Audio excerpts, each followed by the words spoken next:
Mhm.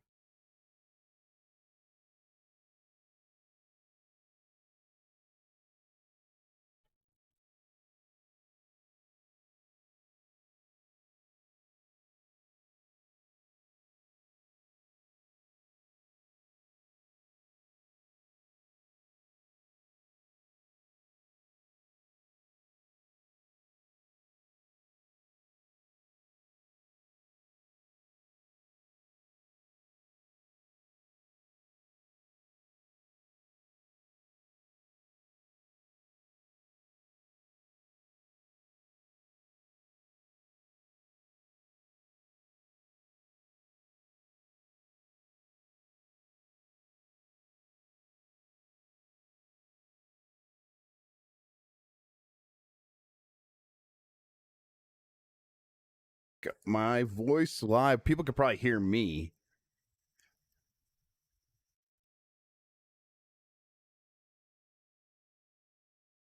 Poppy Pop sounds like drugs, Mike. Probably is drugs.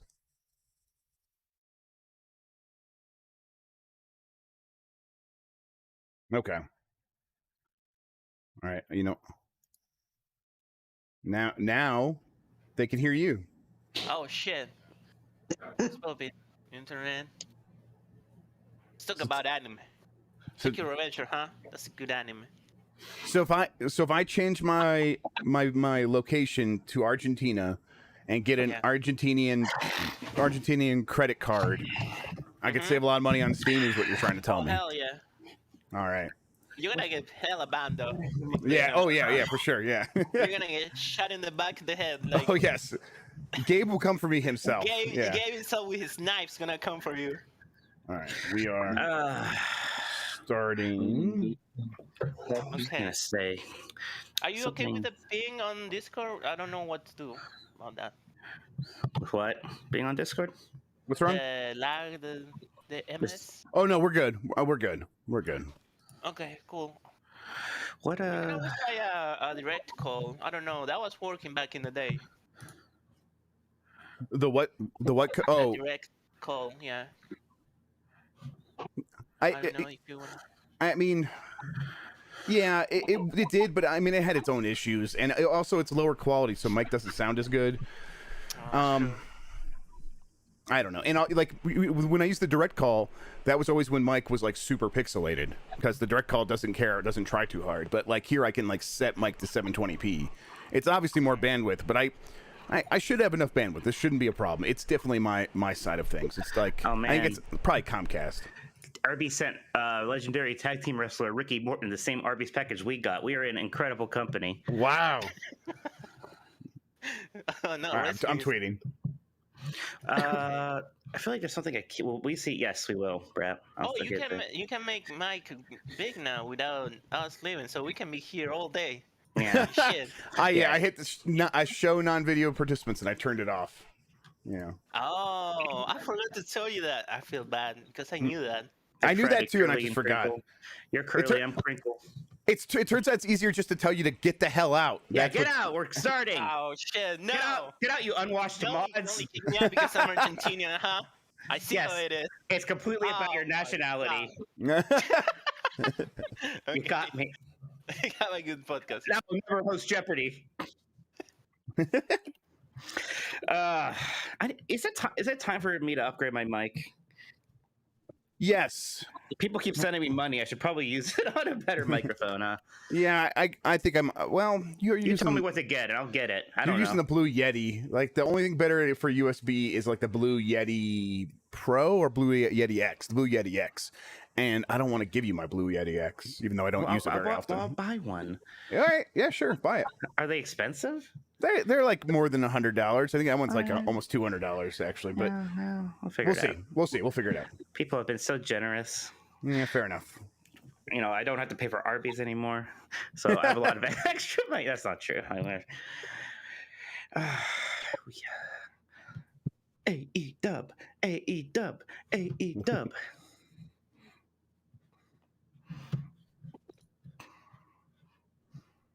Let me copy this video URL. Oh man, that's a man. Okay, I have to write that. I'm like technically off next week, but I have a zillion embargo, so it's really I'm just not covering live news and working on my project instead. That's kind of a little bit how mine went, where Yeah, I did some stuff on the YouTube side and did got some other stuff done on email. AJ has a mixer that we use for 90s. I don't know how easy it is to like set that up for me to use on this. Maybe I'll ask him about that. I do have a Go XLR Mini. I could send that to you, and then you could get an XLR mic. I know what those things are. We'll see. You know, it's probably time to start. We're like, okay, yeah, let's start seeing here. We're 3 minutes left. We're fine. We're fine. Okay. People like this part. We're off the cuff. We're getting ourselves canceled for ever hosting Jeopardy. We're having fun times. All right. Okay, you just entered. Get out of here, Nick. You're unwashed mod. What? Opening is better. Oh wow. Okay. Well, I mean, we scientifically disproved that last time. I even said this on Discord. Ball in Wonderworld has a better opening than Smash Brothers Brawl does. Okay. All right, so that's good. That's there. That's there. I can see the chat. Viewer activity actually does have the super chats. Incredible. I guess you read those, so it doesn't matter. Oh, stream element. Stream element. A new mic more than anybody. Yeah. Yes. You want to troll us in there with that Xbox 360 headset shit? He actually just is in a cage somewhere in his mod cage and just trying to yell at his mic from across the room. Stream elements, the servers were down earlier. They are back up, but in case you have any issues, that's what's going on. So right now, I see super chats. All right, wonderful. Because earlier, like the overlay wouldn't come up. I'm like, what the hell is wrong with this? Okay, there's Discord. There's this. Yeah, we are getting. Yeah, send in those super chats right now. We will get to them, everybody. Yes, I'm gonna. You know what? Let me just do that in the chat, and then we'll get going. All that Arby's money has changed Mike. You bet it has, for the better. I'm finally seeing things clearly. I'm a better man now. Yeah. I know what matters. I know who matters and who doesn't. It turns out that it's Arby's. And who doesn't is everything else. What's your shirt? Do you have a fun shirt? I don't even know. I'm wearing the same shirt I was wearing yesterday because that's the life I'm leaving. Well, you didn't have to admit that. It's my it's a Pikmin shirt. Oh, nice. I didn't even get to see Grubb Snacks yet, I realized, because I was doing that thing for like a million hours yesterday. Oh, yeah. I was like, I don't see Tokoto in chat. Huh. Yeah. Okay. Yeah, that explains it. So if anything important happened on there, you have to let me know. I missed it this week. I'll get to that today. I don't know. And then what was I doing last night? Oh, I just fell asleep. I was tired. I went to a Mexican restaurant. It turns out that anymore drinking 3 margaritas and Mexican food gives me horrible stomach acid. So Tums was my friend. I'm buying all sorts of medicines and everything. So I bought Mucinex for the first time ever this week. That's how old I am. I needed Mucinex. Yeah, you're getting all those commercials aimed at old people for different medicines. Yeah, it's all. It is unpleasant how I constantly have phlegm in the back of my throat. It doesn't seem to be doing anything for that right now, but I'm taking it. You know what actually helps with that? Flonase.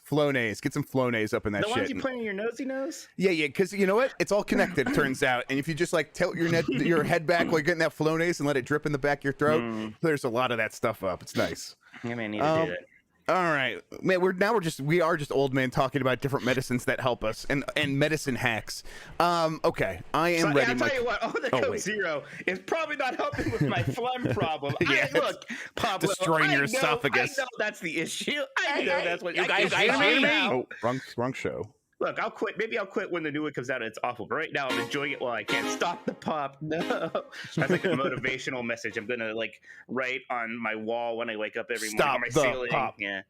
It's not the new. I don't. Some people are seeing the new Coke Zero. It has not made its way to lowly Youngstown, Ohio yet. You could be like, when you get the new Coke Zero, you're like, you have my permission to die. Sorry, oh my God! My Bane mask. My gamer mask. My gamer Does mask. Water make you sick? Yeah. Well, I'll tell you what, Nick. Water does not make me sick, at least. So doing better than Sakurai. Oh my God, Sakurai! Jesus. Okay, I'm good. You good? Yeah. All right. Discord looks great. All right. You could hear the music a second ago, I'm assuming. No. No music there. And I no music. Okay, I did restart my computer. I bet that messed up the routing. Let me see here. Chat mic. Phew.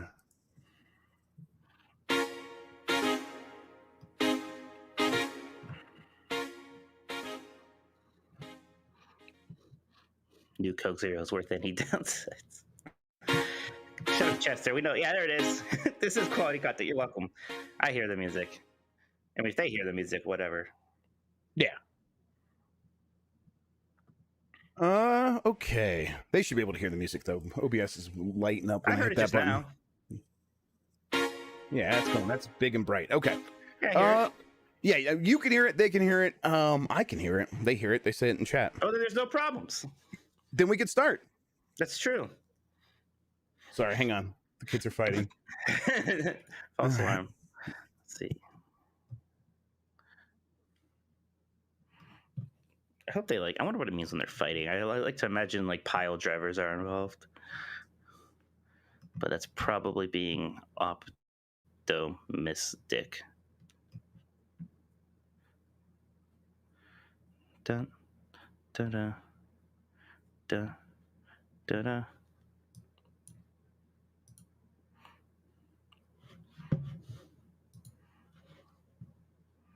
So when is the stream starting? Well, it's starting soon, Benny. He's got to go stop his kids from ripping each other's hair out. And all that stuff. Frog splashes off the couch. There you go. Hey, get those Darby Allin coffin drops. A kid could actually probably do that one. Nothing against Darby Allin, who I love, but he can do it. They can do it. They can do it. We can do it, me and you. I can't do it. I can't do it. Can you? Yeah, you can have a D. Here's a little D for you. Here's a high D.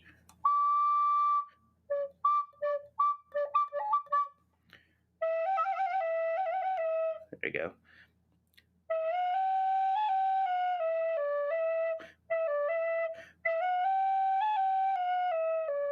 There you go. You just got kissed by a rose on the grain. I don't know what the grain is, but there it is.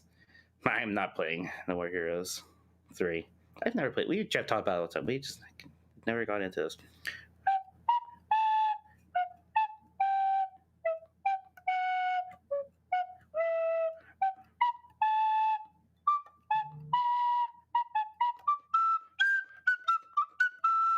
I don't know if anybody likes Undertale, but there was an Undertale song. My power, my pleasure, my pain, baby.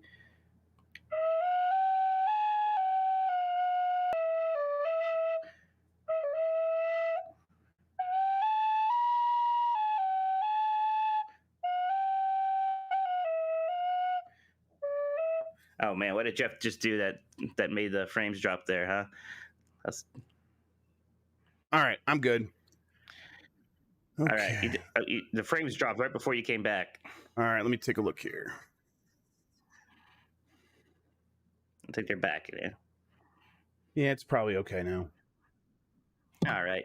Hey, number 7 on the news list. I haven't. I know about that. So.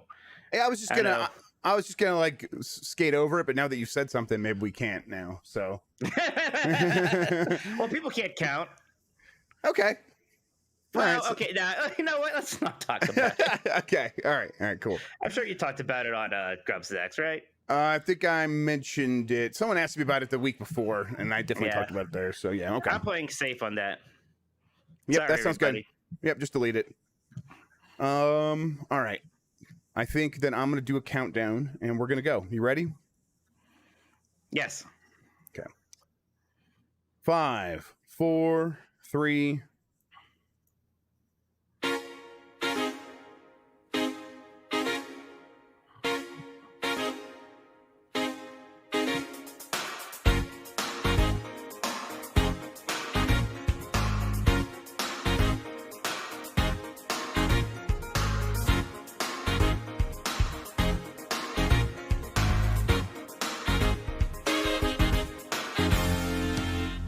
the internet. You're busy. Let's do this. Welcome to the GamesBeat Decides podcast. This is the podcast where we decide everything happening in the world of video games so you don't have to think for yourself. I'm your host, Jeff Grubb. With me is Mike Minotti. In today's episode, we have news, we have games. We're going to get to all of that. We're going to answer your questions, your super chats. We got CM Punk. Oh, here he goes. Here he goes. CM Punk. Wait, so is that tonight? Has that already happened? Oh, it's tonight. Oh, it's happening tonight. I mean, better. I guess you don't 100% know. We 99% know. It would be the troll of a lifetime. It wouldn't go well for them if CM Punk wasn't there tonight. I was going to ask what the situation like. They haven't like they're promoting it in a way without actually promoting it. Like they're not saying it's going to happen. Very coy. Okay. Yeah, but like not too coy. They want people to know so that everyone's watching and everyone watching watches the show. Okay. It's happening. It's happening tonight. Well, that's exciting. I will find a way to tune in. That sounds like a good time. Wrestling, AEW Rampage. You are, just let the audio listeners know you are wearing your AEW shirt. Is this the one you just got? It's the one I got in Pittsburgh last week. That's why it's yellow on the back there. So yeah, I was at the first AEW Rampage last week, and this is the second one this Friday. So fun stuff. Yeah, that's exciting. I am going to watch tonight. We'll talk about it, I'm sure, next week. I'll get your CM Punk thoughts. Good. We have a lot of news to get to. We're getting a ton of super chats in already. So if you guys want to send those in, we'll get to your questions after the news. But I guess that means we probably should start with the news after I do the credits here. Get more from me and Mike at GamesBeat.com. If you have something to share with us, you can get us on Twitter at GamesBeat or GamesPlusPodcast at VentureBeat.com. Thank you to Carlos Ain, who is Insane in the Rain music on YouTube for the use of our theme songs. And if you are listening to this on the website player widget or you're watching on YouTube, first, if you're watching on YouTube, hit that thumbs up button right now. It helps people find the show. But if you want to listen to an audio version, it is available on Apple Podcasts, Google Podcasts, Spotify, and more. And if you like the show, rate us wherever you're listening. That also helps people find it, or tell a friend. Join the Discord. The link is in the description. God, I haven't checked to see if that's working again. Hopefully it is. You know what? Honestly, Christian, if you get a chance, if we're at 30 boosts, you have the old link in the description, not the GamesBeat one, anyways. Okay, so that probably works then. Okay, it works. It's fine. Okay, great. All right. And, well, speaking of Christian and Nick Turbo and all them, thank you to the mods so much for helping both in this show and in the Discord. And then you can support this show. You can get into the secret channels inside the Discord by going to patreon.com/Jeff Grubb. Okay, Mike. I have a list of news here. I'm going to start with some like Xbox related stuff, mostly because of Quakecon. Quakecon happened this week, and now that's Xbox news, it turns out. Yeah. So they announced that Quake is back and that they're releasing, basically, they did release an enhanced version. What's your relationship with Quake? Are you excited about this? So I mean, this worked out really well for me because I just had like the bug to play old school shooters, and I beat Doom 64 2 nights ago on Switch, and then literally the next day they're like, "Hey, Quake 1's on Switch now." Yep. I was like, "Oh, good." I was really excited. I've already downloaded it and played a bit of it. Quake is really that is a fun blast of the past. First off, like it's still very fun. It still looks good. It still looks good. I felt that way about Doom 64 too. Like this style of shooter still has value and is fun and is in a lot of ways more fun than shooting things in a lot of modern games. Right. Yeah, but Quake was fun because that was when 3D graphic cards were really becoming a thing. That's like we all like forced ourselves to learn what a voodoo was because we wanted to play Quakers. You wanted the transparent water and stuff like that. You wanted to be able to like see through the water and have an advantage and things like that. So it was a big deal. That's the kickoff of 3D graphics accelerators, as they were called, and you can see why. Like, it does look distinctly better and more modern than even Doom did, which Doom used a lot of sprites still. This is like, no, everything's going to be 3D. And you could see also why there's like a lot of nostalgia for that. Like, I missed Quake the first time around. I was aware of it. I knew of it. I definitely played it a little bit at the time, but I did not play it like people who were into Quake. But going back to it, I'm like, okay, I see why the nostalgia is there for this, because it really does just still hold up with its like art style, and that early crunchy 3D, those 3D graphics are still really good. Yeah, it's basically, think about those PC stores I used to go to in like the 97 era, where each of them would just have Quake installed on it. Like, that's how they would show off the 3D card and all that stuff to show how good it was doing. I said this before too, like the fact that I played Quake when I was younger was one of the reasons why I was repulsed by Yes. GoldenEye and some of the Nintendo 64 shooters. I was just like, man, I could play Quake, or even at that point, like Half-Life. And Yes. yeah, so going to the GoldenEye was always a little rough for me. I was a snob, as it were. But yeah, these shooters are all still very fun. I'm hoping. I know they released just like normal Quake 2 and Quake 3 on PC Game Pass. I hope that at least Quake 2 can come to Switch still. That would be really fun. That'd be good. That would be able to run fine. It's not that was just a year later, and there's a pretty big difference there. Yes. There's already a pretty big difference just in the 1 year between Quake and Quake 2 graphically. It was so crazy back then. Like, if you look at the timeline from Wolfenstein 3D to Quake 2, it's not even 10 years, right? No, it's not. No. No, it's all yelling at you. Yeah, did I mute myself there? Oh, sorry. Yes. Yeah, it's not even 10 years. It's like all in that same decade. So yeah, that's impressive. That's really wild that they were able to like make such huge leaps forward in that time. Can you hear me? Absolutely. Yeah, I think there's delay. Yeah. Okay. Let me take a look at it real quick. There was. I mean, it's it's never when I look at it. It's like whenever I look at it, it's like, oh no, everything's fine, everything's good. Let me see if I have had any dropped frames. I think we did earlier, but we've been fine. All right, we're okay. I think I just got out of sync there with you. Yeah, it's Sorry okay. It happens. No, it happens. So Quake is back. Did you? So you started it up on Switch. Did you just go into Quake like proper, like the original stuff, or did you go into the new content? No, the original stuff. Okay. I'll kind of make my way through. Like Doom 64, it came with that new content, right? So then I played through the first game, that just like the original, and then I went to the newer stuff, and I think that's a fun way to do it. It even has like there's like an add-on tab in the menu. You can download like the Quake 64 add-on, which I'm not super familiar with how different Quake 64 was. I don't think it was a completely different game like Doom 64 was. Not like Doom 64 was. No, yeah. But I think it has like additional lighting effects or something maybe. So you can even like throw that on there. I wonder if we're gonna get to a point where I can play Team Fortress, like the original Team Fortress on Quake. Probably not. There's probably some copyright stuff there nowadays, but that would be cool. Yeah, that's right. Team Fortress 1 started as a mod for Quake, for people who don't know. So that's crazy. Yep. Yeah. I mean, and that id engine, which is like was started in Quake and went to like Quake 2 and Quake 3. I mean, that's still, I know they don't really call it id tech anymore, but it's still basically the underlying tech for Call of Duty to this day, which is a wild thing to think about. Oh yeah, that's a big deal. There's all sorts of games. Were you more of an Unreal guy or a Quake guy? I was more of a Quake guy. When I was playing that stuff, it was Quake. Unreal always seemed like the Me Too one, but I get that that it had its fans. Like the single player shooters, yeah. The Unreal Tournament got very good.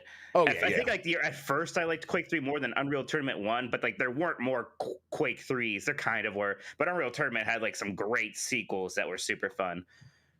Yeah, I'm excited about this. It's I guess, what do you think this means for like Quake overall? Like Quake, it does seem like they're like trying to ensure that Quake stays in people's minds.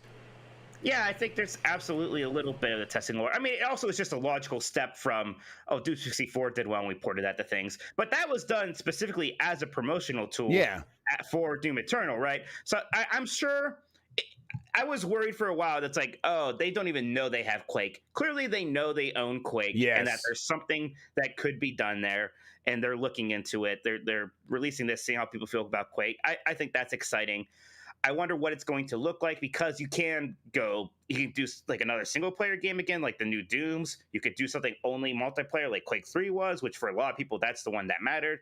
Or you could try to do both again. I don't know. There's a lot of directions you can go there. I would honestly like to see like the Doom 2016 treatment for Quake. That's what I would like. Yeah. Machine Games working on this expansion content for Quake.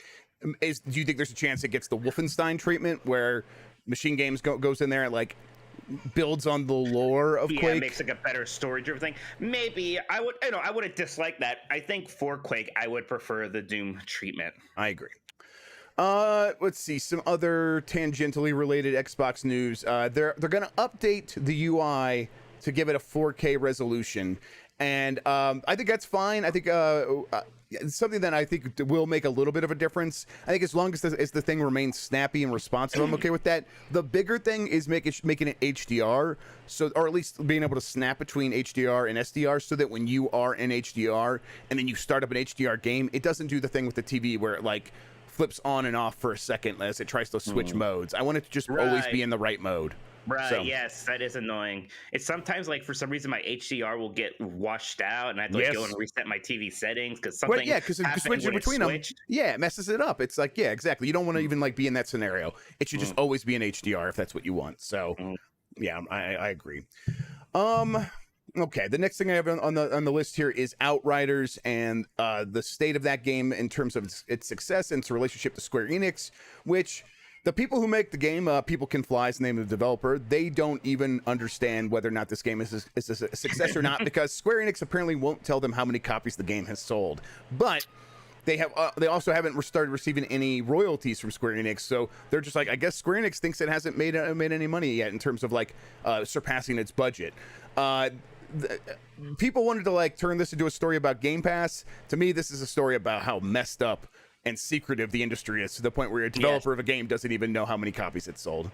Right. Yeah. I wish, the MPD helps. I wish we just had something like the box office reports that movies have, which is itself getting messy now because of all these streaming services. But it was always like, what movies were popular and doing well and selling. And now it's like, I hope a press release, if the game sold well, if it didn't, we don't know sometimes. Right. Yeah. And it would just be weird, like, because they're saying, like, People Can Fly is saying our compensation depends on how well the game is sold, and we don't know how well the game is sold. To me, that is like unacceptable. It's weird. But it's so well. Tell them, and like show them your numbers to at least justify that. Like, what are you waiting for? Right, you should be accountable to that stuff. It seems like a conflict of interest that like you're gonna have to pay someone money based on some data, and you're the one that controls that data. Maybe all the money people at Square Enix are still drowning their sorrows over Balan Wonderworld. Yeah, maybe that's what it is. Balan Wonderworld and or they're still getting yelled at about Balan Wonderworld, and then also The Quiet Man. Who okayed this? There's just a big internal investigation to find out how that ever happened. It's been going on for months now. Okay, the story there for me is the Square Enix side of things, not telling them. I think Outriders probably is still just fine. Like, if they said People Can Fly, like, we think it's between 2 million and 3 million copies sold. To me, that sounds like that seems very good for that. Seems very good for that game, right? That's the numbers we have, and if that's what I'm basing it on, that sounds like a success. Right. Like, maybe the budget got ballooned, and that's not enough for Square Enix, but that's Square Enix's problem. 2 to 3 million should have been what that game. Absolutely. Yes. That's like more than Fire Emblem did. Fire Emblem's like a thing, right? Or about what Fire Emblem did. Come on, give me a break. That has to be okay. Square Enix is the company who way back when were the ones that were like, Tomb Raider didn't sell enough. Like, and they were the first ones where people were like, selling millions of copies isn't enough. They're notorious for this.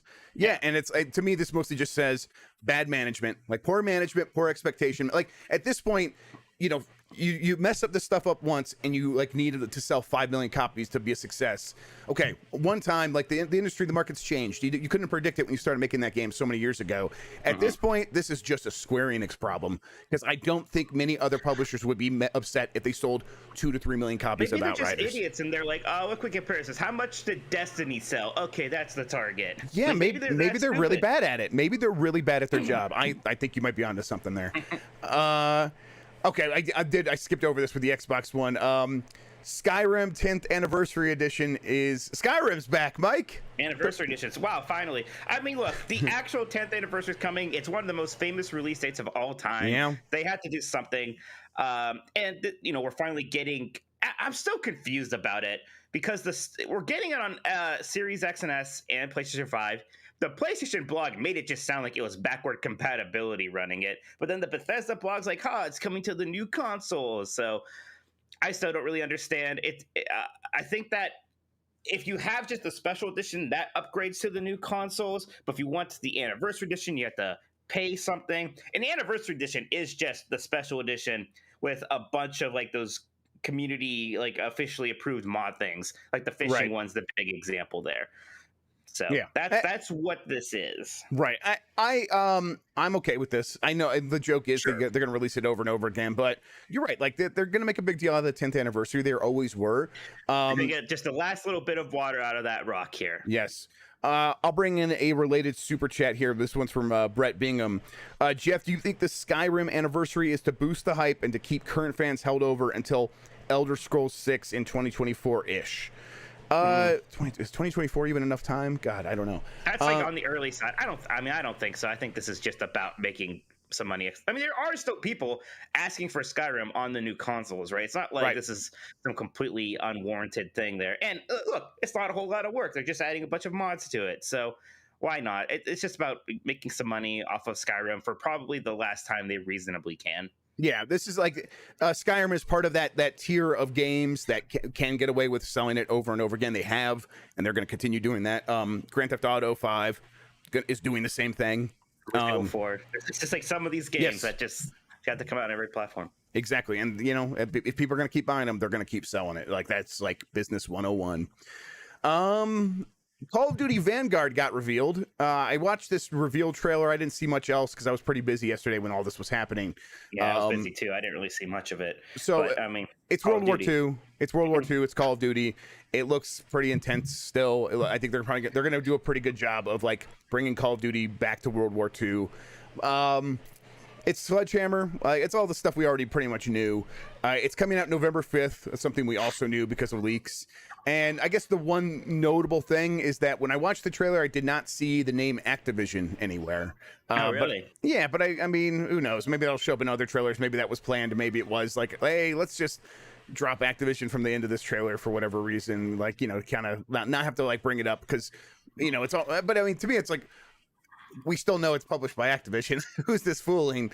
But I guess just not having that name at the end they might feel better about it. Activision could just change its name to Call of Duty at this point. Anyway, honestly, could Call of Duty, the company. Said all like 10 or 20 other studios, whatever it is, are working on Call of Duty now, except for the Blizzard ones. Yep.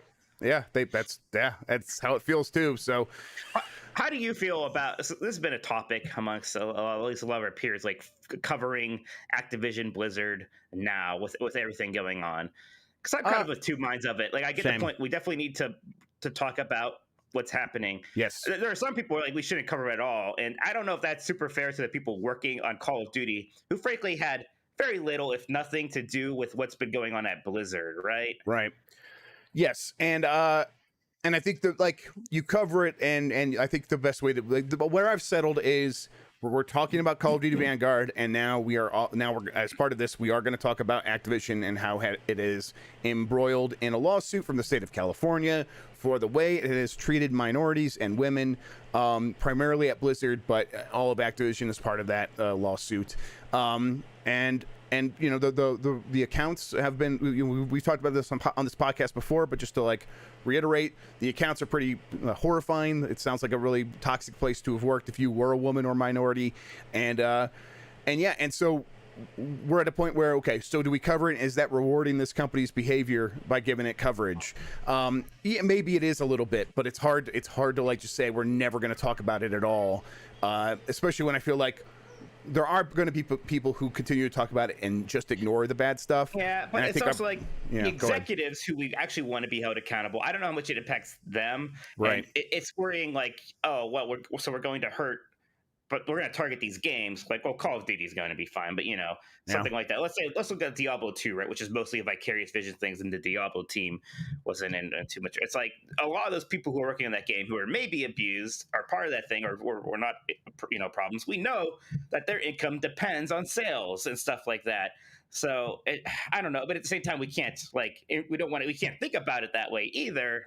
It's all very messy and confusing, and I wish I could just talk about video games. But one of the reasons I took a vacation, I need to take it now, was this stuff was bumming me out, giving me like real it was burning me out to like have to like bring this stuff up every time. But I do feel I need to bring this stuff up every time. So I think the answer is you have to bring it up, and I think certainly there's a line where I don't have to like write my, maybe some of the more gleeful or just fun stories about Hearthstone. Like, I like this card because it looks cool stuff. Right.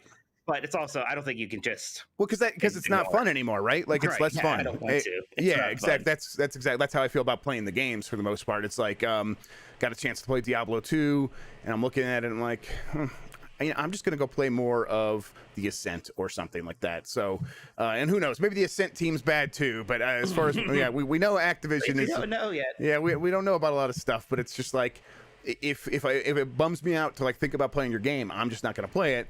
And then when it comes to covering news, we're just going to bring up that stuff as much as we can. So Activision is a shitty company, and if you feel like you don't want to play Call of Duty and you don't want to support them, then you shouldn't. So having said all that, will Vanguard be the best-selling game of the year? Yes. Yes, absolutely. Mm-hmm. Absolutely. And that's like it's such a Cassandra thing, right? Where it's like we could sit here and tell people, here's what's going on, here's where this company is foul and toxic, and doesn't matter. It's going to be the best-selling game of the year. Did people like World War II? The last World War II one? I don't remember. I mean, I'm sure I know it's sold really well, of course, but I feel like that's not one that... Yes, it was well received. Yes, Call of Duty World War II was not like... It wasn't Ghost. It wasn't Ghost. Ghost and Infinite Warfare were the two I can remember. Those are the ones that were like, on. yes, people were really down on those. Some people don't like Advanced Warfare, but it's not about like it wasn't good. It was. Advanced Warfare was the last one I actually liked. Yeah, Advanced Warfare is a great game, actually. Yes, they're just like, we want boots on the ground, and it's like, are we gonna have wall running?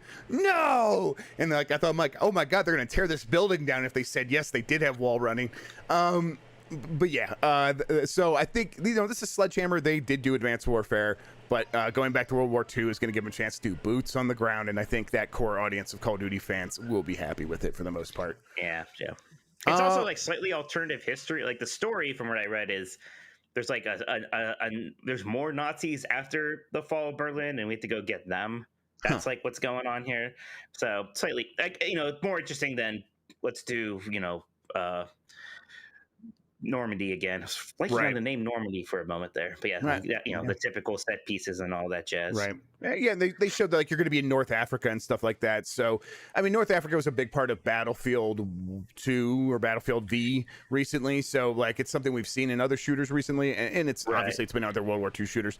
But Call of Duty hasn't been to North Africa, I think, in a long time. I don't think the World War II game. I think that was all Europe. So, Does Call of Duty ever do much with the Pacific Theater? I remember we got Pacific Assault from Medal of Honor. World at War was Pacific Theater. So, but that was a long time ago now. That was the one right after Modern Warfare, the original Modern Warfare. So 2008.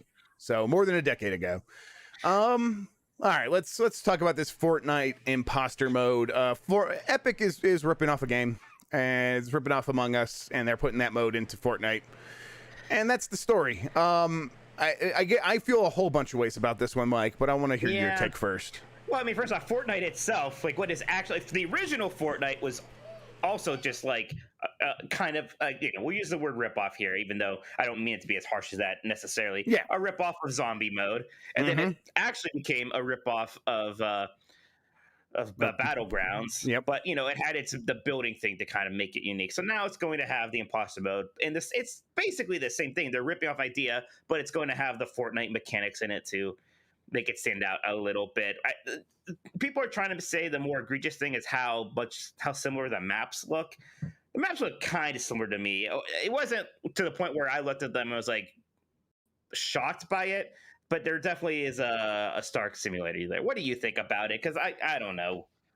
My knee-jerk reaction to this stuff is always, man, that's messed up. I wish a giant company wouldn't steal other people's ideas. That's my knee-jerk reaction, and so I'm using the word steal there. And then I remember that the first video game was like Space War, and then the second video game ever made was a clone of that. Yeah, welcome to the industry. Yes, that has been video games from the very beginning. Literally day one, when it went from video game to video games plural. The second game was a clone. Ever was a clone. Yes. Yeah, that's a good way of thinking about. I mean, yeah, it's rough, but because there's so much precedent there too. Like, how strong of a case can you ever make against it?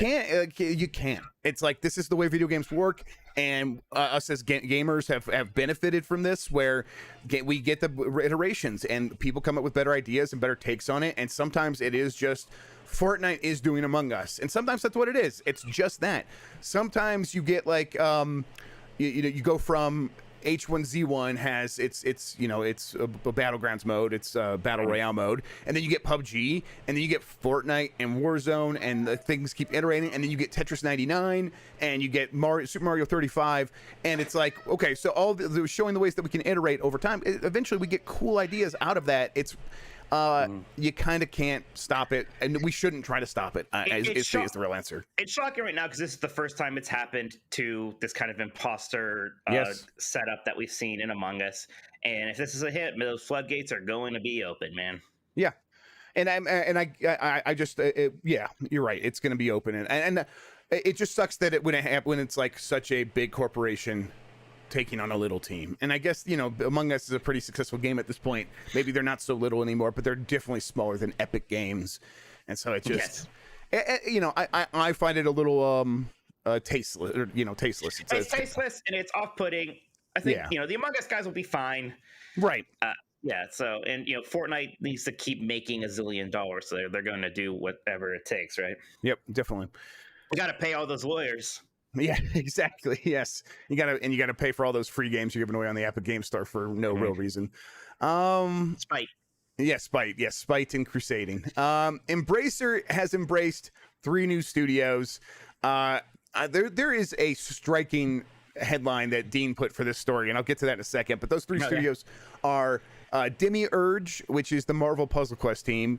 Fractured Byte, which is an Estonian studio with like 50 people who work on ports of indie games to like PC and working on them and take them to like mobile and stuff like that. And then Smartphone Labs, which is a Russian development team that does like software testing and also makes games. They're just getting whoever, huh?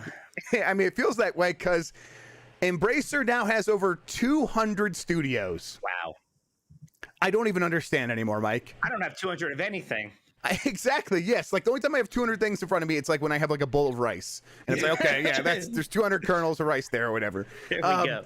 That is bananas. At a certain point, I think they feel like they can't stop. Like they have What's to. The like oversight possibly like on other studios? They have to all just be working independently of each other. Well, like, and so yeah, that's the thing. Like, Embracer Group is like the overarching group. These studios were acquired by Saber Interactive, which is like a subsidiary, but you know, Embracer owns Saber Interactive, and then Saber Interactive brought this.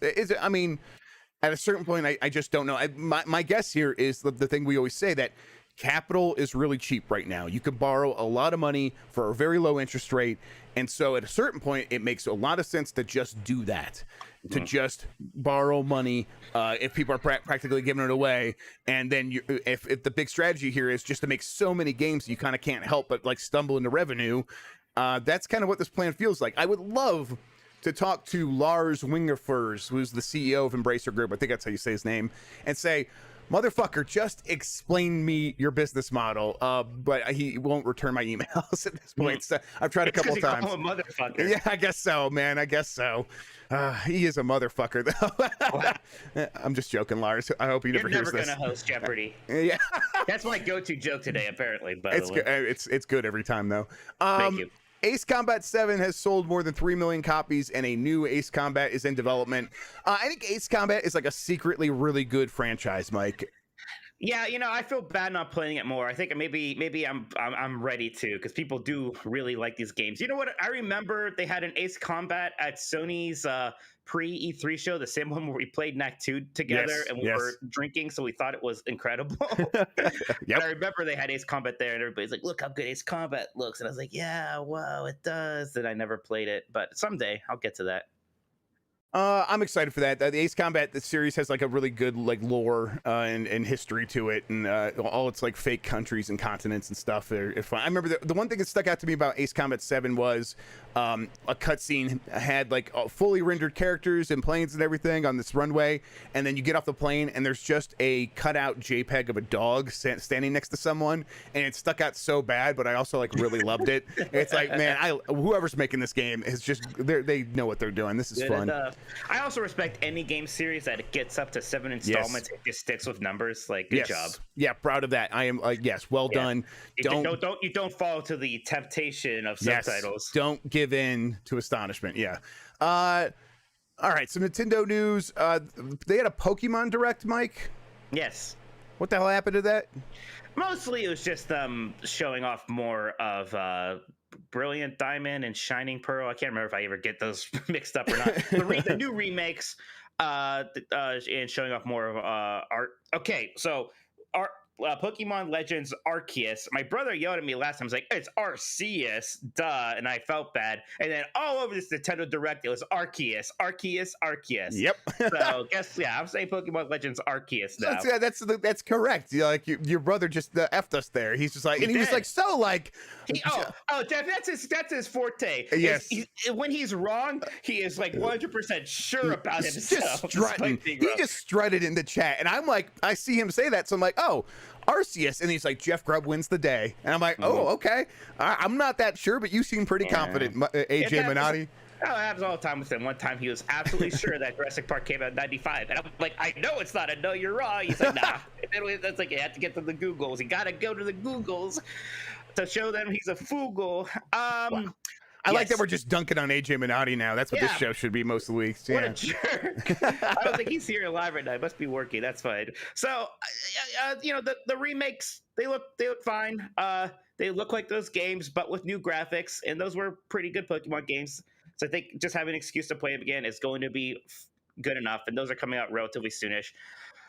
Arceus is running better, but has PlayStation 3 graphics. Yeah, I mean, listen, I get that we can talk about how bad these games can look sometimes, or how they don't live up to the modern standards, and they still sell, and there's still an audience for them, and some people still like the way they look or all that stuff. I look at it and I'm like, this looks bad. This looks like a bad video game. It's not so bad that it would completely throw me off. I'll be able to play the game and enjoy it. And to be clear, Nintendo 64 textures and 30 frames per second instead of 15 frames per second. Right, it's not that exciting. It looks nicer, sure, but it is also because we all want a Switch Pro. It's hard to look at this, be like, how is there not a Switch Pro coming out this year? They clearly seem to need one, but that's what we got. As long as if it's fun, that's fine. Yeah, it'll be fine, and it looks like it could be. It does actually look like open world Pokemon. It looks like it's going to deliver on that promise.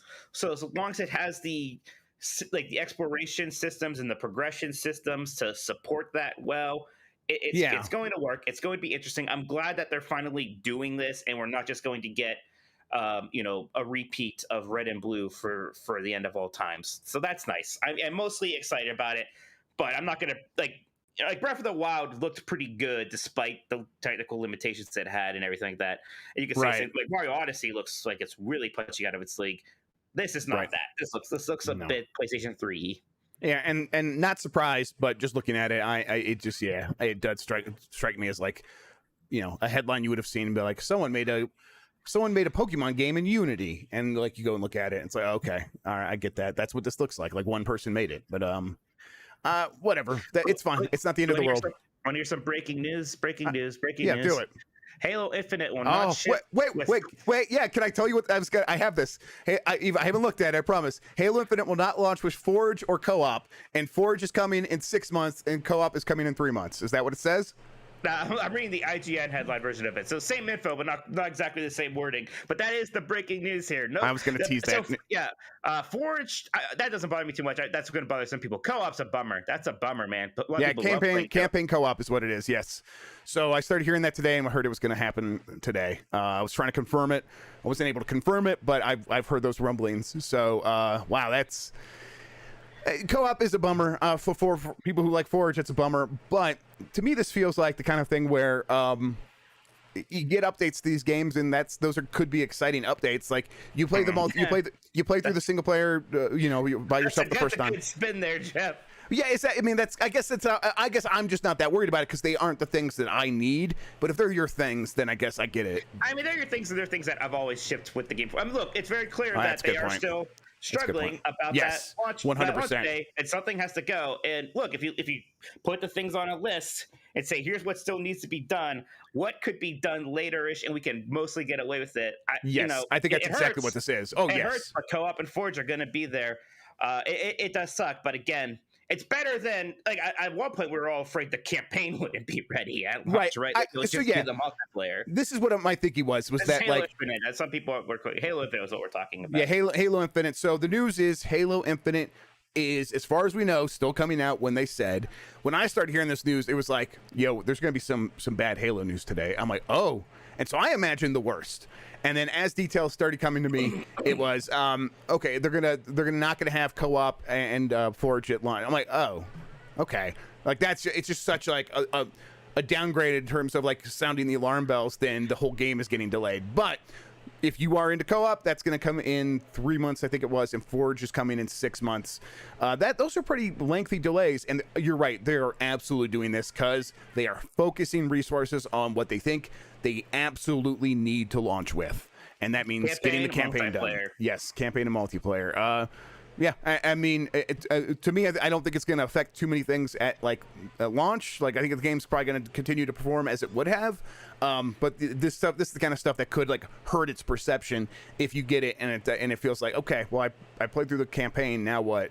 If I'm not into the multiplayer, but I guess we'll see. I guess we'll see how it goes. But at this point, if it comes out and the game is, it feels like it's on fire when it comes out, it's going to be so obvious to everyone that's like they continue to rush this thing out even though they delayed it by a year. It is weird that with this we still don't have an actual launch date. You think they would say it is coming on November? I think we get that at Gamescom right next week. I think that's what this is. You're right.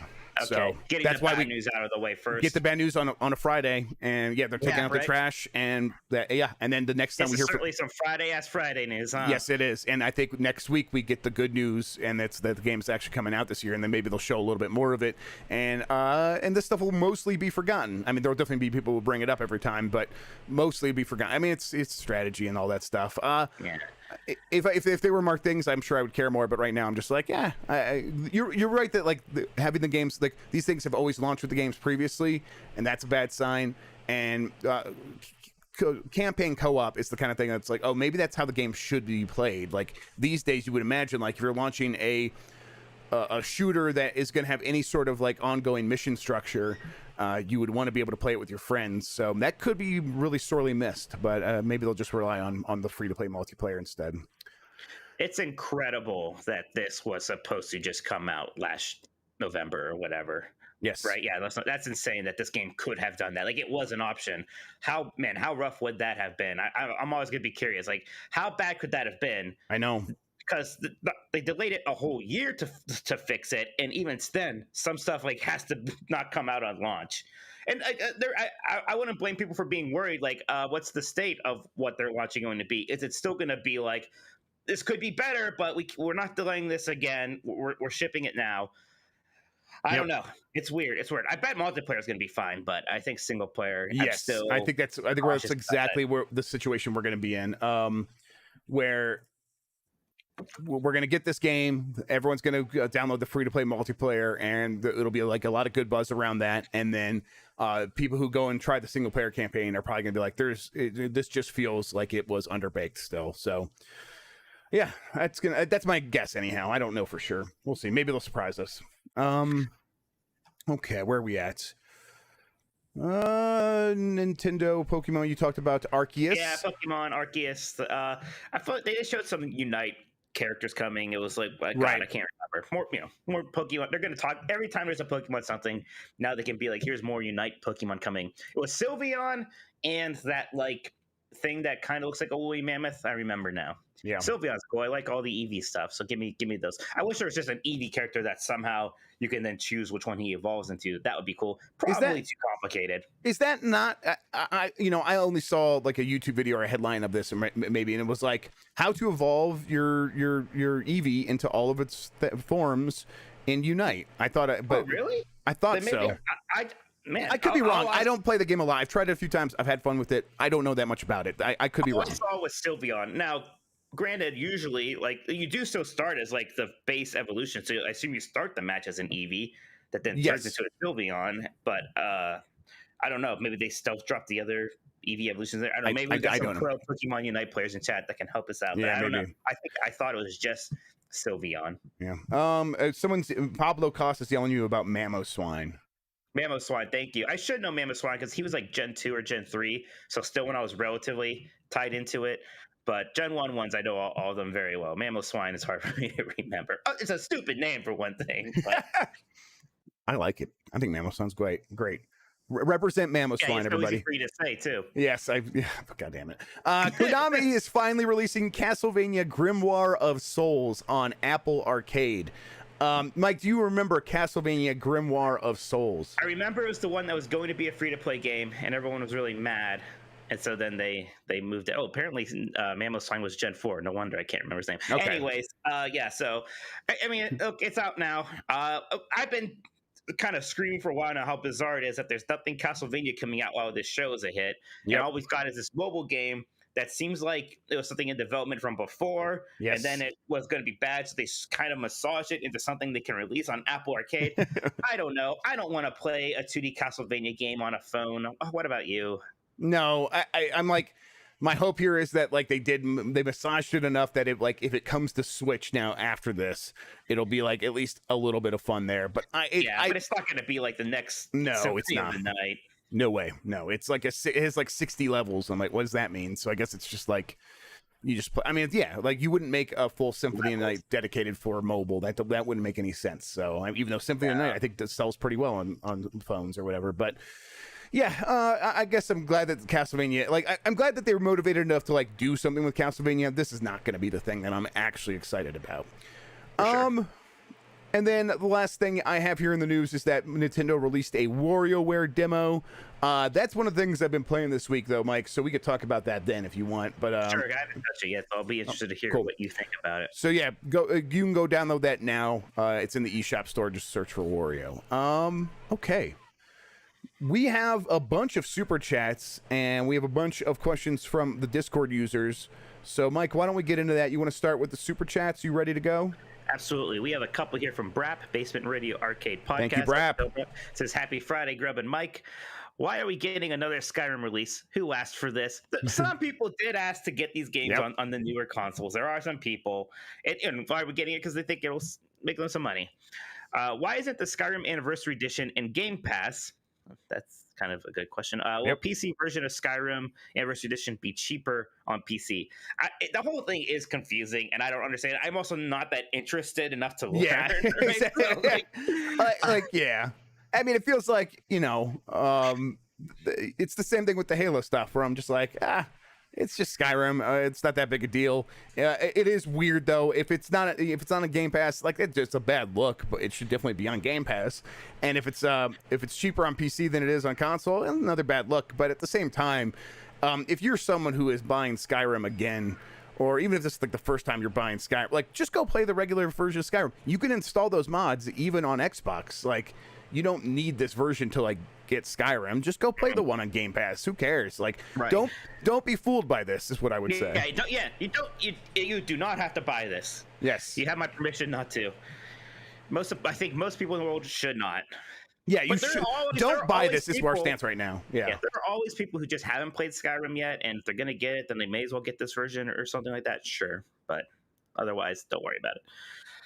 He also asks, Mike, will we see CM Punk on AEW tonight? And yes, we will. I would say that's a Mike Minotti guarantee. Ooh, we got one, everybody. Let's All right. Let's go. AEW. It's happening. I'm excited. It's gonna be good stuff. It's gonna be the most important wrestler debut in decades, maybe. It's good, big stuff. Jedi Moss 4 asks, are you tired of hearing only gameplay matters? I think this is probably a direct reference to Pokemon Legends. And, yes, I always have been. I've always rolled my eyes whenever, like, something graphically looks bad, and then somebody comes in like, only gameplay matters. Like, gameplay isn't the only thing that matters. It matters more. Absolutely. And on the flip side of this, of course, it gets ridiculous when it's like the, Spider-Man puddles or shooting fruit. Yes. In Call of Duty or whatever that was, right? Like who cares? But it's like we're allowed to criticize the new Pokemon game for not looking better, because when games look pretty, that does help. Like, one of the reasons why a lot of people like Wind Waker more than those other Zelda games that era is because it just looks a lot better than them. It's very pretty and pleasant to look at, and it helps instill a mood and a feeling in you, and that is fantastic. There were two games that taught me that I was actually sick of hearing about this stuff, about how gameplay's all that matters, and it was Tetris Effect. When you play that game, it's like, oh, it's just Tetris, and then you're like, oh no, all of the graphics and all the music come together to create this thing where it's like, okay, this is the intersection of gameplay and visuals and audio, and you exist in between all those things, and the way they interact with you makes a huge difference to how you feel about the game. And so yeah, it was definitely like that pushed me over the edge of being like, graphics really do matter.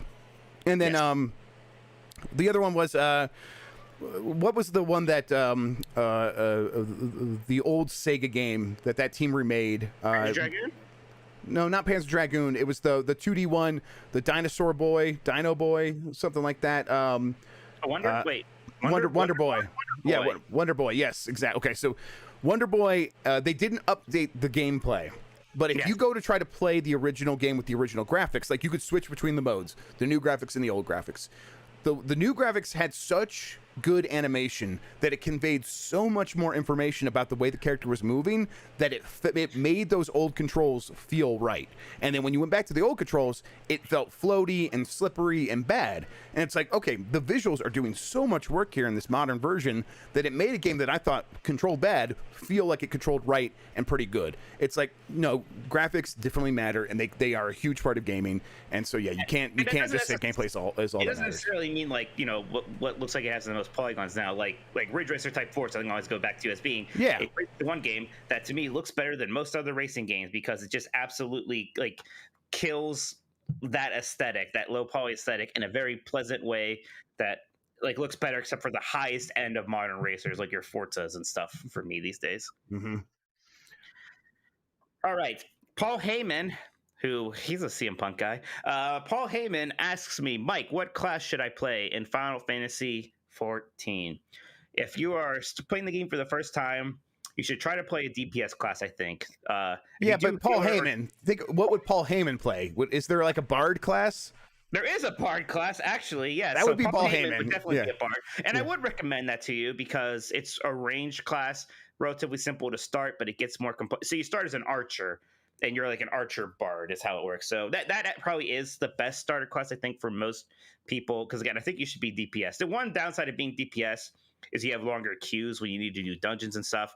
But especially if you're newer to MMOs, you don't want to start being a tank or a healer. That might be a bit much for you. If you like play World of Warcraft and have done those rules before, then sure, you can be a healer or tank.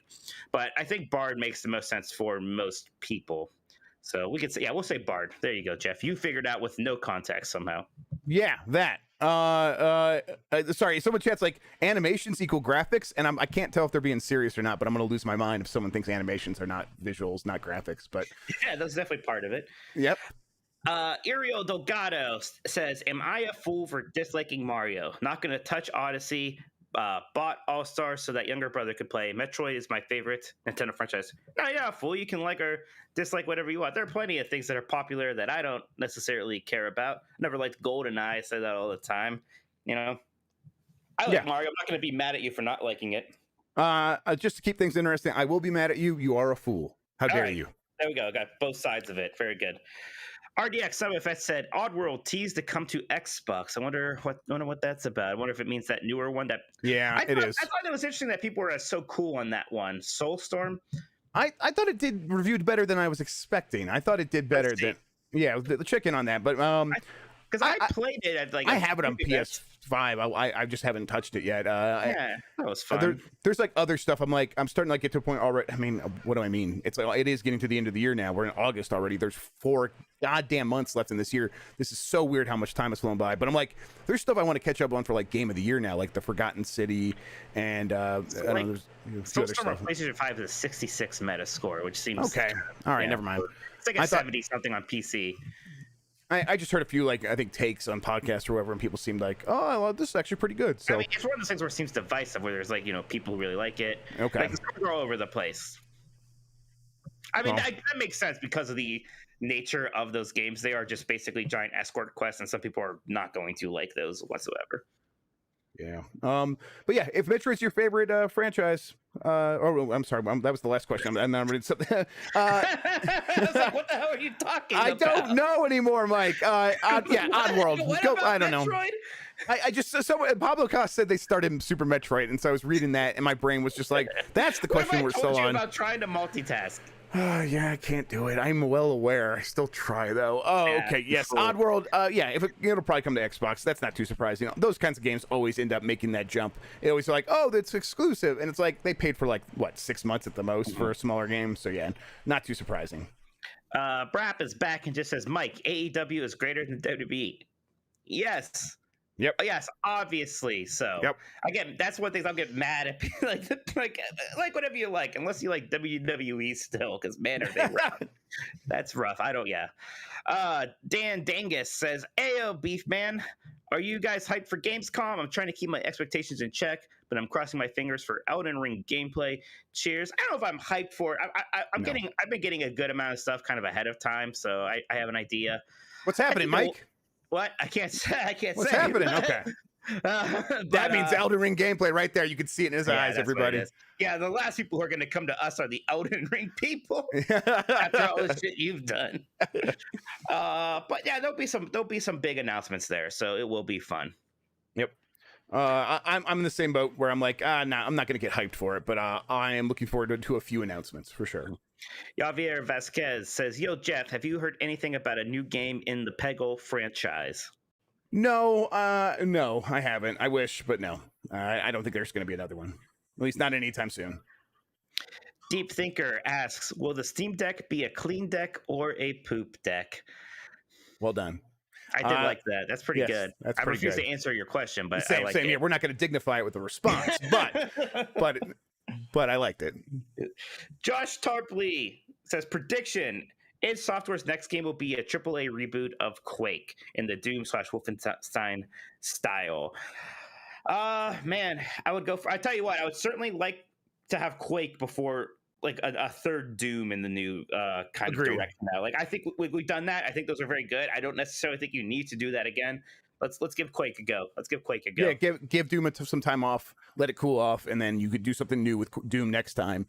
But go to Quake next. Yes, I agree. Faso 007 asks, "Is the Kojima Microsoft game still happening?" Yes, it is.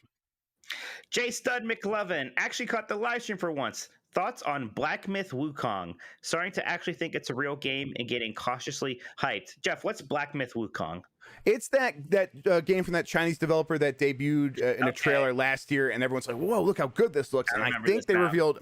I think they put out a new video. I think that's what happened. But of course, I'm just getting back from vacation, so when I saw that stuff, I'm like, I'll watch it later, and I haven't watched it yet. But people still seem pretty excited about it, and there's a lot of people in China. So it turns out if you want to start a dev studio, there's like a lot of talented people to pull from, and so yeah, I'm not too surprised that they're like having a burgeoning gaming scene happening there that's creating stuff like Black Myth.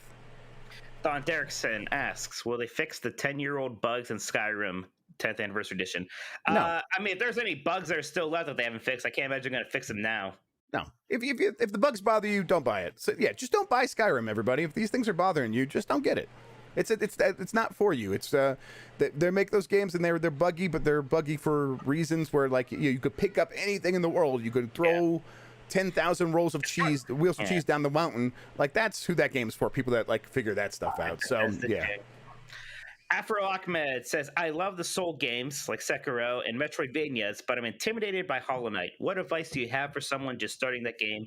Big advice is don't be intimidated. If you like those two style games, they're going to be completely fine, and it does a pretty good job of kind of guiding you through a path at first, so you don't get lost, and then it like opens up to this much bigger area, and that's where you're going to be like having those Metroidvania moments where I don't know if lost is the word, but you do a lot more exploration.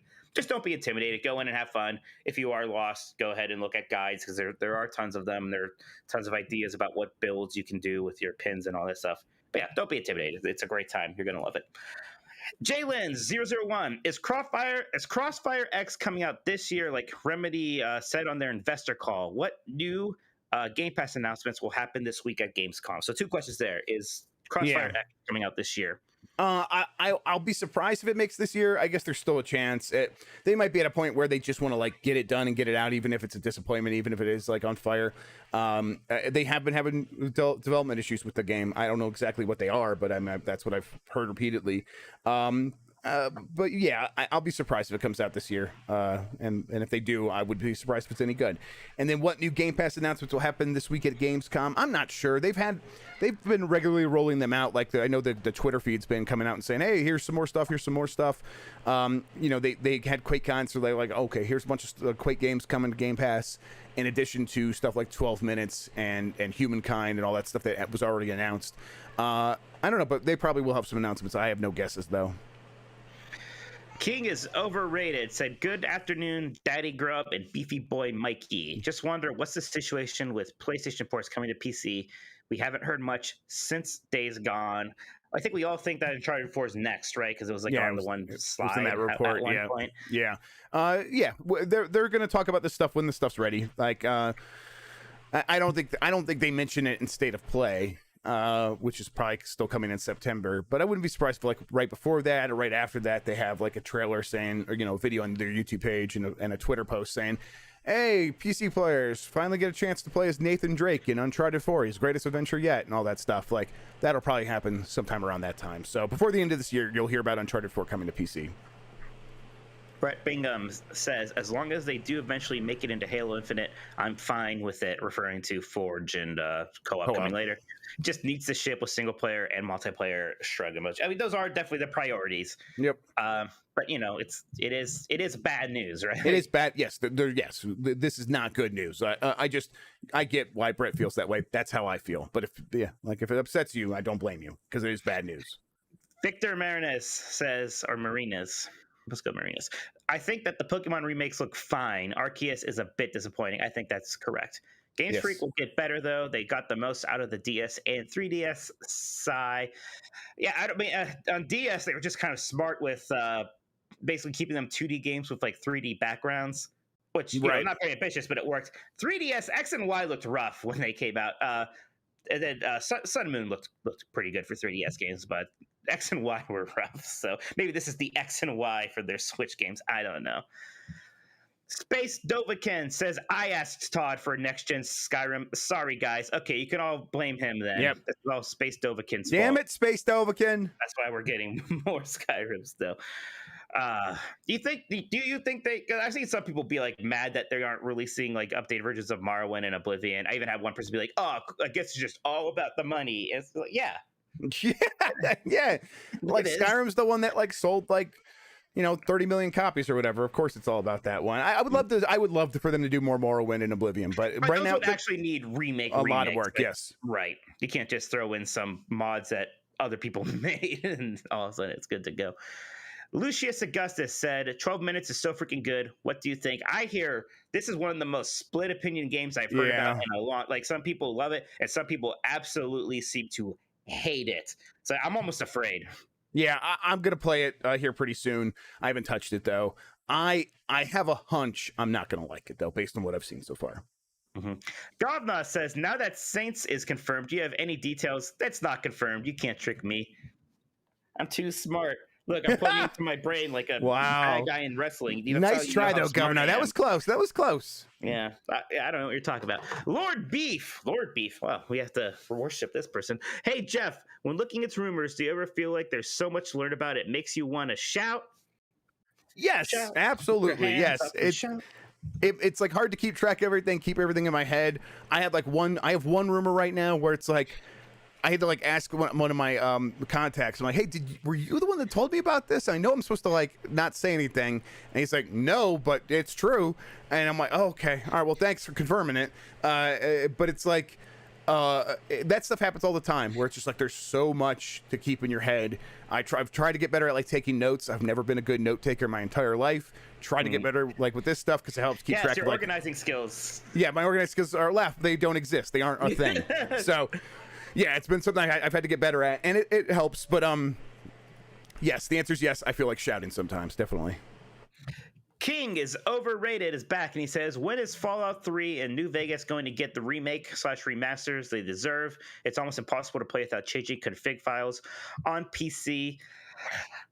Man, I hope soon. Those are almost in the same like place as Oblivion. Yeah, they would really need remakes, and I don't know if that's what they want to prioritize or if they just want to make Fallout 5. I mean, do you make a new studio to first like update these games, and then as they are like as they are solidifying their production around that, they're like, okay, now we're ready to take on Fallout 5 as this new team.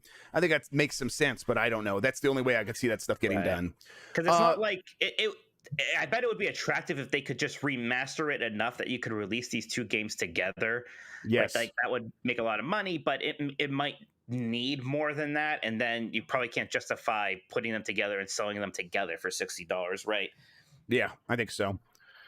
Mike, any other super chats? That's it for now. If you guys have more questions you want to send in super chat, or just want to yell at us, we will read them before the show.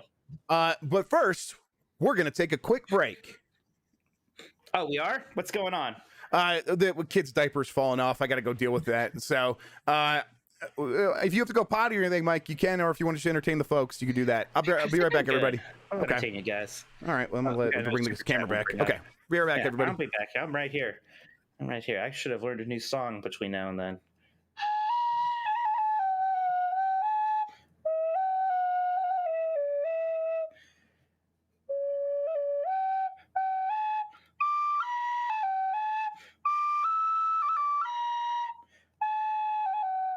That was the Picard song, and then it kind of turned into something else. What I was doing again.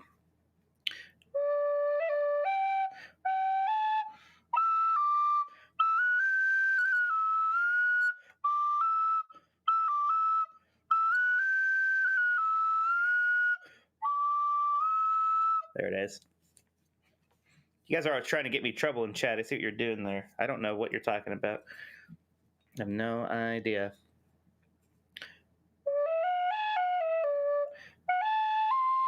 What the hell is that? That's what I get for trying to buy what tin whistle like this. Just go to Amazon. This one, I forget. It wasn't that much. This thing I got from Guitar Center or whatever for like $12, and this is what I was quote unquote learning on. Obviously, I'm still learning, but you can get like one of these piece of crap ones that they play. They're kind of like I'll play. It sounds very harsh. It's very loud, right? So, but it plays the notes, and you can learn. So that's what I started on. JCW11, you're not the only one who prefers the SNES Aladdin. I actually need to, I've never played that much of it. I actually do need to. I mean, it's a Capcom 2D action platformer. How bad? It's going to be good. It's going to be great. It's just, the Genesis one is special because of what they were doing with the sprites and the animation and all that stuff. That's not a bad. This is the song that plays when they get the show here. I'll play it good now. You got it.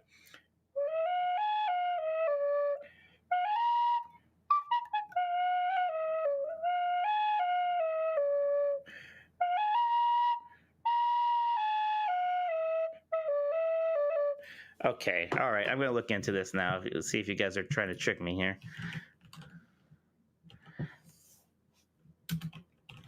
You would.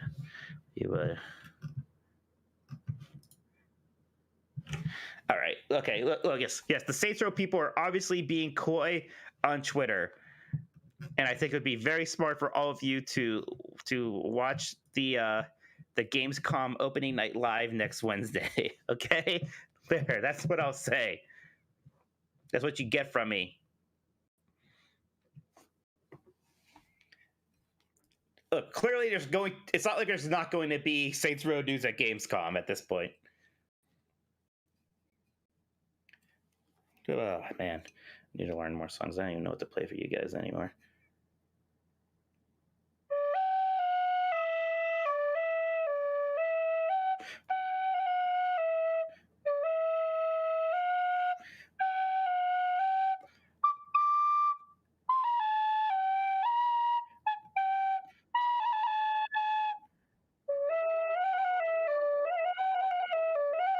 It's just beautiful. Thank you, Jeff. It was great. My 2-year-old pooped herself just crazily. It was just so much poop. And Nice. She was just yelling at me for a while saying, hey, come change me. I'm like, I'll be right there. I'm going to take a break. And apparently I took so long that the 4-year-old was like, she went to go get a diaper. She's never done this before. She's got a diaper and got a wipe. It was like, I'm going to do it myself because I'm a big girl. I'm like, oh, you're sweet. You're a sweet kid. She needed my help though, because that would have been a mess. That's very nice though. Good job. That's very good. That would have been a mess. Yeah, good job, Emmy. I All would right. have done it. I'll tell you what. I'd be like, I'm gonna wait for Jeff to do this. I'm not touching that paper. I don't. Yeah, I don't I'm blame glad you. none of my nephews or nieces. Well, no, that's not true. I have a niece who's still in diapers, but I don't have to deal with it ever. Yeah, the 2-year-olds. I have to smell it occasionally, which is bad. But All right. Thank you, everybody, for bearing with us on that. We can come back right now. Let's just do it. All right. Let's get into some of these Discord questions. We have a few, and then we'll talk about the games we've been playing this week. Let's start here with Nick Turbo, who says, I finished Dead Island 1 a little bit ago, and while it is very flawed, I enjoyed it and want a sequel to improve on its flaws. What is a game that you think is flawed but should get a sequel to fix up the kinks?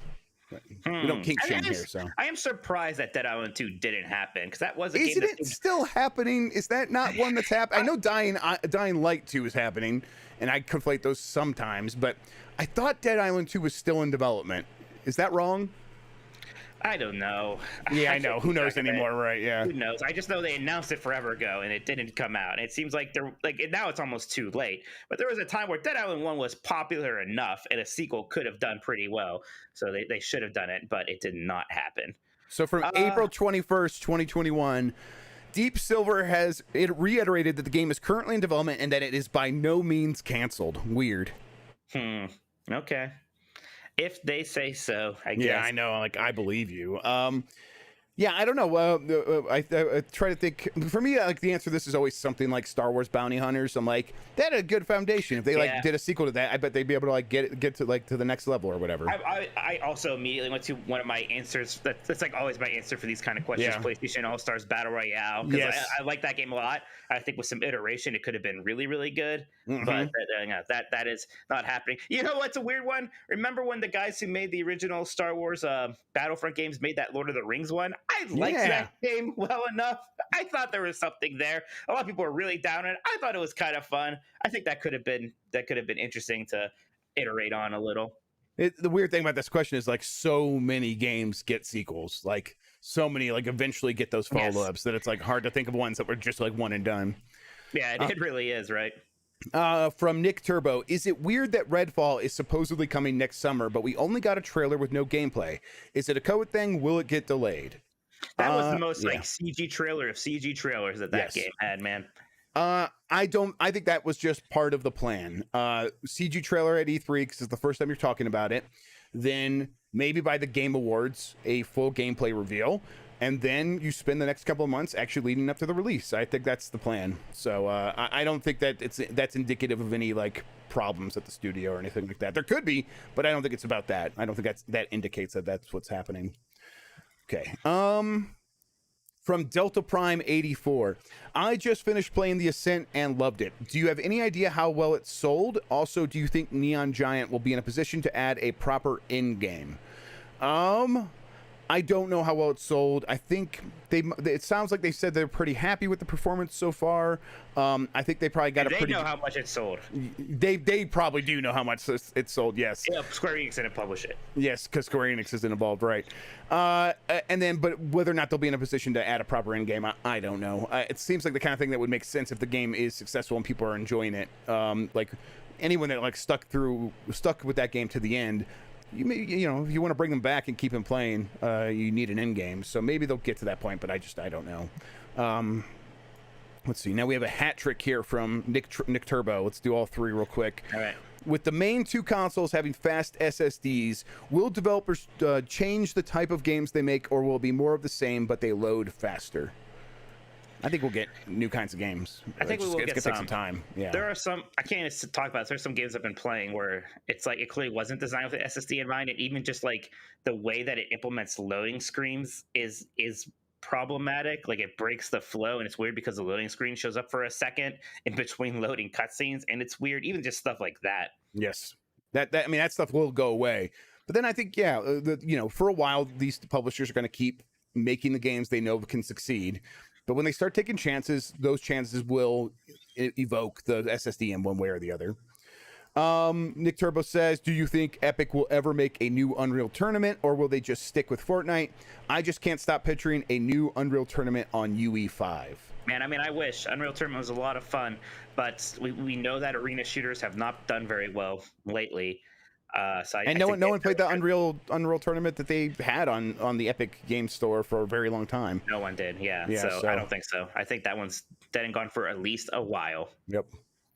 And then finally, Nick Turbo asks, do you think they will remaster the other Quake games in the near future? I think Quake 3 would fit well into Game Pass. They've done things with Quake 3 a lot before. And so Quake 3 is on PC Game Pass.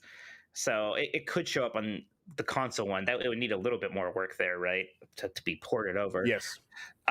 Quake 2, I hope so too. Again, it wouldn't need as much work as, say, Quake 1 or Doom 64 did. I hope that we can get Quake 2 like on Switch. I think that'd be a lot of fun. And that one seems like it should be relatively easy to do. So Quake 2 for sure. Quake 3, I don't know.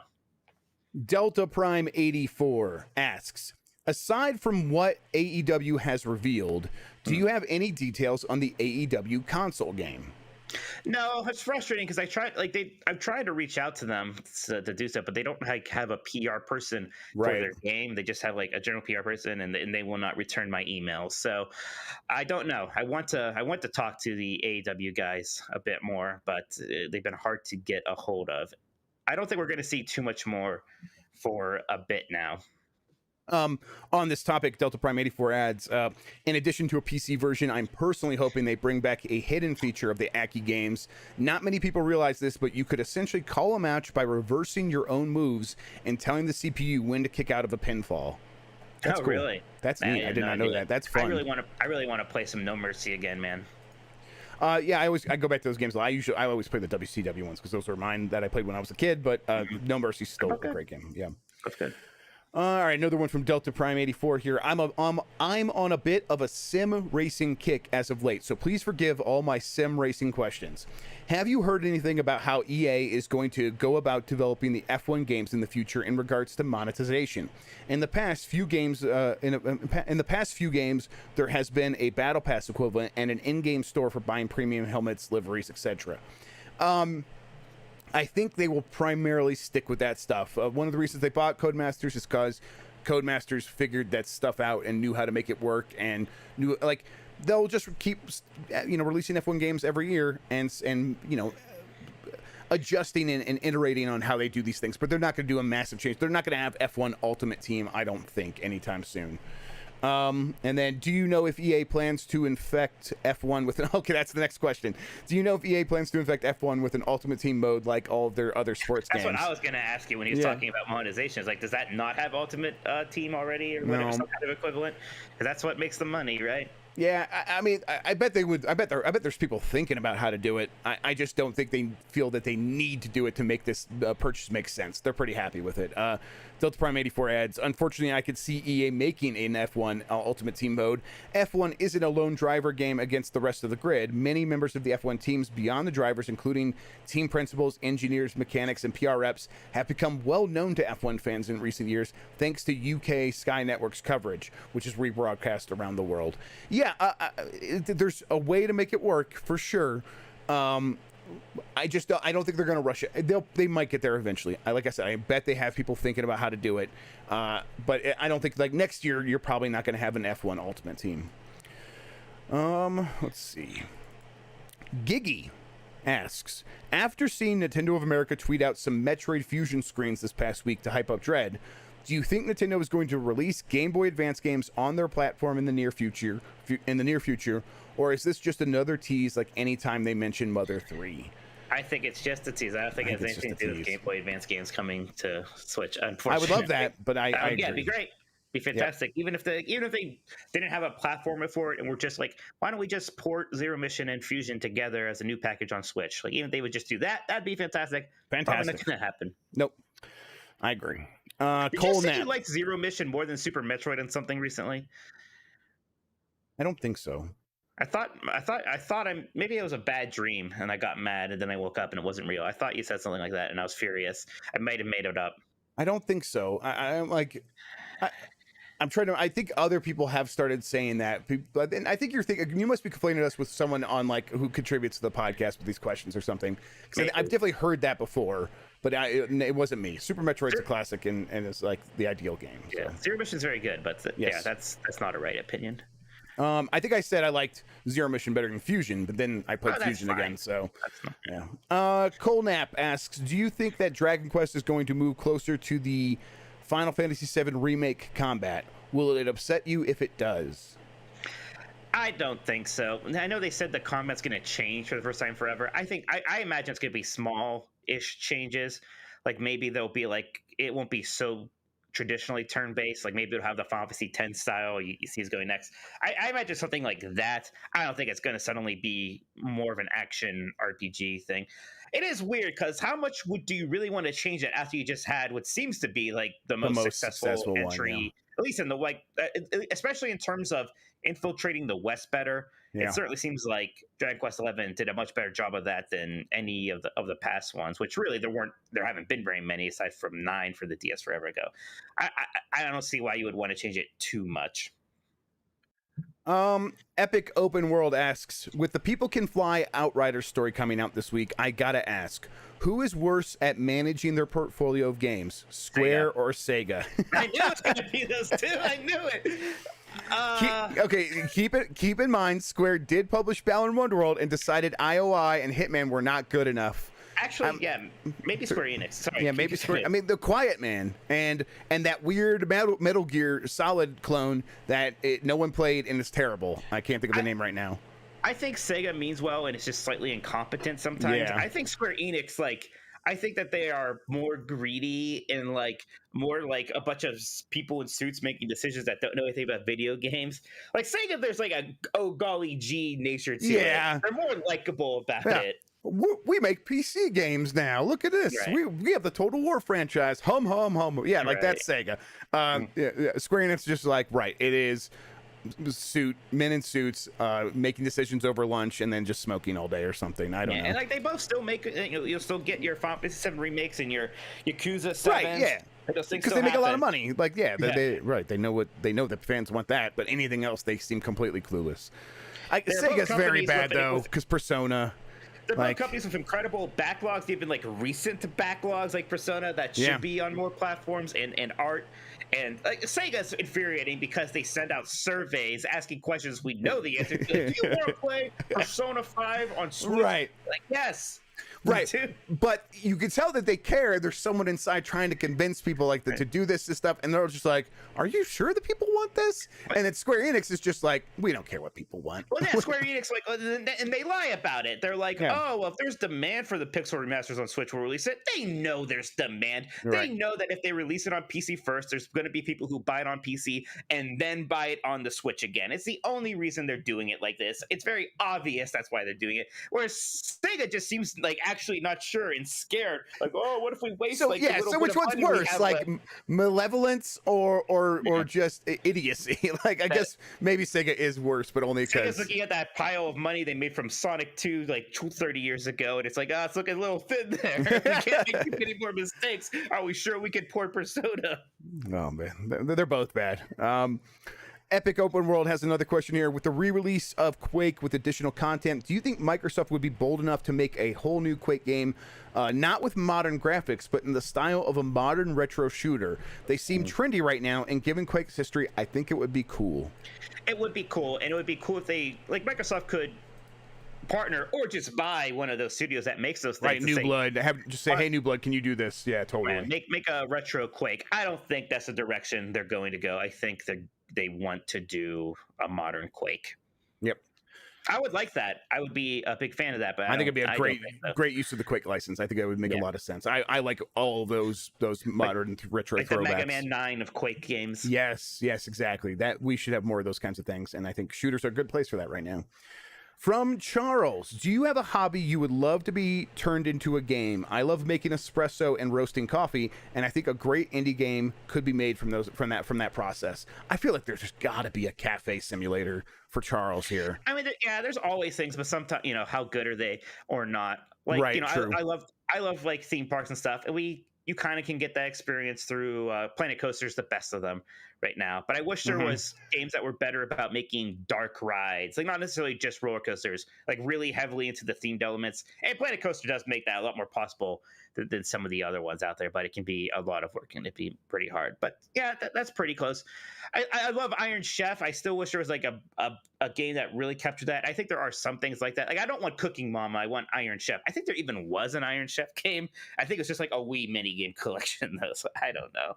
Wrestling's my big one. There's a ton of wrestling games. Right. So a lot of my hobbies have already translated pretty well. Like I don't know if there's a video game where I just smoke meat and drink beer, but that'd be fun too. Yeah, like the dad grill simulator or something like that. Yeah, there's they could do that. Here's one. I'm getting into like whiskey and scotch now, like some weird like scotch distillery simulator. Yeah, that could be good. You have to like figure out which of the main area. Like, are you gonna have a Highland? Or are you gonna do an Isla? And then you have to like build your factory. That'd be pretty good. Like to decide how long you're gonna age your barrels, which barrels you're gonna use. Are you gonna make single malt or blends? There we go. That's the game I want. I want a scotch simulator. And there was a game just like that for wine recently that just came out. Really? So like there's stuff in that wheelhouse. So that seems like inevitable. Same thing with breweries. I actually am shocked yes. there's not like a big brewery game. There must be something. I'm sure there is. I mean, like I could probably look on Steam and find something. But you're right. Like it's a matter of it actually like being well executed. I want brewing and distilling. That's what I want. Yeah, I'm like trying to like I'm like, oh, building PCs, and there was PC building simulator and stuff like that. Like that's the kind of hobby, like that sort of thing. And like there's like all kinds of hobbies for like fixing stuff, and that's definitely out there. So I can't really think of anything like hiking, but there's so many like games where you just actually go do that. So again, it's hard to think of anything. From Birds Aren't Real, they write in to say birds aren't real. Wow, that's pretty compelling stuff there. Thank you so much. Birds aren't real. Jim Ryan asks, hello, Jeff. When are you going to leak the date for our State of Play?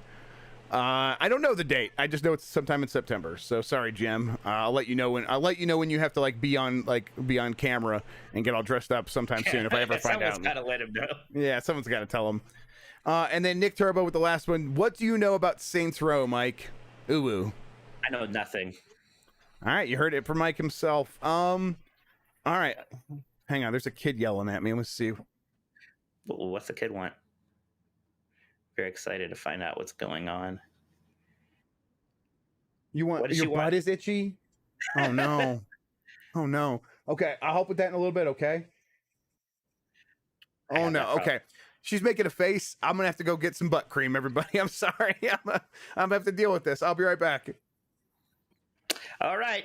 You have fun with that. Man, anyone else in chat glad that they don't have kids? Not that there's anything wrong with putting butt cream on your kid when they need that. Man, that's a young age to have an itchy butt. I kind of feel bad for her. I didn't start having that problem until I was older. Something to look forward to. If her butt's itching now, just wait. Although she's not Italian, so she's not going to have nearly as much hair to deal with as I do. I could talk more about my butt if you guys would like, but I have a feeling that's going to be a no from a lot of you. All right, I'm getting up some tabs here. I got to play something else, but man, the person I go to for tabs has a Heroes of Might and Magic 4 song. Those are games I've never played. Maybe someday I should, but it is not. It is not this day. Edge of Night. No, I'm not going to play that. The Mandalorian theme song. See if I can play the Mandalorian song. I'm not super into my ability to this. Do I remember how that goes?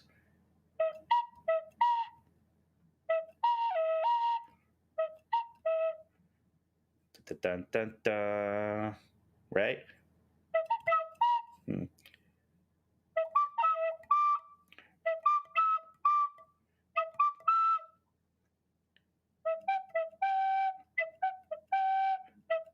That doesn't sound like anything. This is going poorly. We're not playing the Mandalorian theme song. Here's the sad song that Gonzo sings. This is actually a very good one. Here we go. We're gonna play. I'm gonna go back there someday.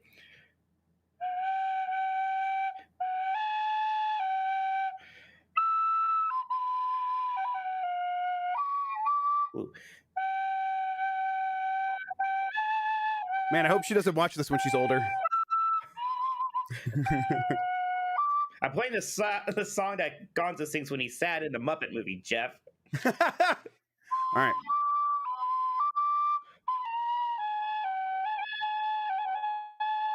I'm going to go back there someday. It's a good song. All right. I have not played the Tales demo. I don't really want to. I don't like playing demos for JRPGs. They're already long enough. I don't need to replay things multiple times. Tales is not. It's not the one that does the thing where you can continue your save either. No, So Bravely Default. No, the Bravely Default did not do that. Dragon Quest did it, I think. Dragon Quest did it. Bravely Default has like demos that aren't the main game, so that's like okay. But yeah, I don't want to play a JRPG demo. I don't like demos that much in general. I'll be honest. Like I'll play a game or I won't. yeah, I feel the same way. I did want to like do some stuff with WarioWare, so I played that. We'll Sure. talk about that in a second. But hey, we got a bunch of super chats in, Mike. So you want to read those? Yes, we did get some more, didn't we? Brett Brigham says, Jeff, do you think the New Vegas remaster is one of the supposed 6 projects Obsidian is working on? I don't know. Yeah, that probably is. Like that could be That it. makes sense. That could work. If they're working on 6 projects, yeah, that's probably one of them. So what do we got? Grounded. We've got Avowed, right? That's Mhm. and then Are those the only 2 we know about? Or No. Outer Worlds 2. Oh, right. Yes. Yeah. God. So yeah, there's 3 more unaccounted as far as I can tell. One of those is probably New Vegas. Something. That would make a lot of sense. That makes yes. I would kind of be like, yeah, that makes. I would put some money on that if I had to. Yeah. All right. More super chats. From Hargeet Chani, is Myst remake another Xbox exclusive? You don't know. I know that's coming this to is happening, Game but I don't know. Pass. They've remade it before. I know something's going on with Myst. I know it's coming to Game Pass. I can't remember. I thought it was a version that's already been available. There's been so many releases of Myst and stuff like that. It's hard to keep track of. I'm actually excited about this, though. I want to finally play and beat Myst. Yeah, the Myst remake confirmed for August, coming to PC, Game Pass. So it looks like it's not coming to PlayStation right now. So maybe it might be a Microsoft console exclusive. One of the times I was most frightened in my life was sitting between 2 people who knew everything about the Myst lore and just being like, what the hell are you talking about? I'm like, I've never played this game, but there's no way all this shit is in that. Like, what are you talking about? You know who likes Myst is AJ. Okay, well, yeah. Does he have like all of the tomes and everything you have to have to like understand the world? He actually didn't beat 5, which was like the actual ending. I think he regrets it. He's probably embarrassed I said that. He loved Myst 3 Exile, which was like a really cool game, really good looking game. He loved that one. Myst 4 looks really good too. What's Myst 4 called? Myst 4. No, it had a subtitle. There's Myst, then there's Riven, the sequel to Myst, Myst 3 Exile, and Myst 4 something. Somebody in chat's gonna tell me. Myst 4 Mystery Underground. I would like to have all the Myst games on Game Pass. Though I'd like to find. People forget, like if you weren't our age, Myst was the biggest game in the world for a while, which is crazy to believe. Yep. But for a game that like is not like nobody even thinks about trying to revive It was like Pokemon anymore, really. Go. Like it was like that, where like everyone played it. Well, yeah, no, exactly. Everyone played it, and it was what made everybody get CD-ROM drives. Yep. It was crazy. Apparently, no one in chat. Revelation. Thank you, David. Myst 4 Revelation. That's correct. Very good soundtracks in those games, also, especially Mystery. I remember the trailer for the one Peter Pan movie that came out in the 2000s. They used the song from Myst 3 in the trailer, and that like blew my mind. Weird. Yeah, I was like, whoa, okay. I'll check this out. I'll check it out. Yeah, let's play. Maybe maybe that's something else. Maybe that's what I'll stream. I'll stream Myst. Yeah, there you go. Okay. Let you teach me how to become a hardcore streamer. Of course. A powerful gamer streamer. Mm-hmm. Lucius Augustus says, devs confirmed the gunk at Gamescom. I'm hyped. I know who the gunk are now. I finally got it through my brain. They're the ones who make that bad game you like. Oh my God, I hate you. Yes, that's from the SteamWorld Dig team and everything. The SteamWorld developer. They changed their name from like Image and Forum to Thunderful Gaming. But yeah, they said that it's gonna be at Gamescom, so I cannot wait to see it. I so hope they're not called the gunk? Well, the studio's not called the Gunk. The game's called the Gunk. It's a game. Oh, well, my God. Okay. Still don't know what's going on. Wow, Is it not you were SteamWorld Gunk? your whole family. Oh, I know what this is. Oh, man. Wow. Okay. All right, Kung Fu Hot Dog says, hey, Jeff Mike, why are your streams in 720p? Are you using StreamYard? Stay cool, you hunky beefcakes. Jeff, that's just for you. I don't know yeah. why you do any of this stuff. If we were too HD, like you guys wouldn't be able to handle it. The reality is that I don't want to do 1080p because then I'd have to do higher bit rate. And as you know, if you're a regular watcher of the show, you know we have issues with our connection all the time. So why risk it? And you know the feed from Mike is 720p from Discord. It doesn't go any higher than that. So I'm like, what's the point? Let's just do 720p and 60 frames per second. I think we do 60. Maybe we don't do. I think we just do 30. But I could do 60 if I wanted to, and I just don't. So yeah. Fair enough. All right, and then Brett Bingham says Microsoft Cafe Simulator. Back we were talking about hobbies he wants. Brett Bingham just says in a Peter Griffin voice, butt cream. That must be a Family Guy reference. I do not remember. Yeah, I don't remember that one either. I like the idea. I like making fun of Jeff's child for the itchy butt. See, whenever I think of like a medical cream, I think of Wet Hot American Summer and Christopher Maloney like trying to say dick cream and then trying to play off like he didn't say dick cream. So that's my reference there. And I guess to answer the rest of that question, we use OBS. We use OBS and Stream Elements, so some stuff from the cloud, but OBS, yeah. Okay, that we're caught up on the super wonderful, chat. Great. All right then, Mike. What have you been playing? Really, Quake was, says for Final Fantasy 14 constantly, so it's something I can't talk about, which I actually spent most of the time this week. Quake, which, it's still really fun. I think you guys should check it out if you have any kind of affinity for those older shooters or just nostalgic for that very specific early 3D era. This is kind of the FPS of like Super Mario 64's really. It's like that same year. 3D was still very exciting and different. What's interesting was that around the same time you had Duke Nukem 3D, which was probably more popular because it had, boobs in it and stuff. It was like more talked about on the playground or whatever. Right. And also I think more people could play it because it wasn't as graphically intense because it still did use a lot of sprites and stuff like that. That's a game I'm almost curious about getting back. Like Duke Nukem 3D, how does that hold up? I'm almost afraid to know. Did you see that weird thing? Like Duke Nukem Origins was something somebody was working on at some point. It got shut down. And I didn't see that. This happened while you're on vacation. Like the CG concept trailer came out. Looked bad, but that was interesting. Don't you want to know about the origins of Duke Nukem? Yeah, of course. I need to know where he came from. Absolutely. I assume it's just like a trailer park where his mom didn't hug him enough or something. Right. Yeah. Yes. It definitely. There was no dad in that picture for sure. But yeah, I was gonna say about the Quake. It came from Nightdive Studios, like the team that did this enhanced version. And Nightdive often works with MVG, who's a friend of the show, and he was senior dev on this game. So shout out to MVG for his work on that. I need to talk to him about it. Yeah, he's on a win streak with a lot of these things. He did Shantae and stuff, the Shantae port that happened recently, and so he's just all over the place taking care of this stuff. So if you don't know MVG, it's Modern Vintage Gamer, a great YouTube channel that you should subscribe to. He's got great videos nonstop. Have you played those Shantae games? I've played Shantae previously. Yes, I played the Shantae Game Boy Color one when it first came out. You should play which one? The Pirate's Curse. That's the one it's the best one. It's the one that's the most like a Metroidvania. Yes, and that's been my plan. I want to play that one for sure. In fact, I still need to play Hollow Knight. So yeah, sure, play Hollow Knight. But I haven't played the two that came out after it because people were just like, it's not as good as Pirate's Curse. So I'm like, well, that's a bummer. Even though it's supposed to still be good. And mid drifts. Yeah, you kind of have right. You can't trust the people's opinion on those kinds of things, though. I feel like got to try them yourself. Hey, we got another super chat here from Malcrules. That's how I'm going to pronounce that. Any truth to the rumors about a new Sly Cooper? Jeff, I don't know too much about this one. How about you? I don't think so, but I guess these rumors keep coming up. I think it's wishful thinking, though. I think it's wishful thinking too. But I don't have an answer for you. I'm not sure. Mike, do you have any idea what this unit of currency from Malcrules is? Yeah, this is a new one for me. I'm going to look that up. That's exciting. That looks fun. Yeah. That's it's the first time. It's from that region. 6 new Israeli shekel. Nice. All right, cool. Got some shekels.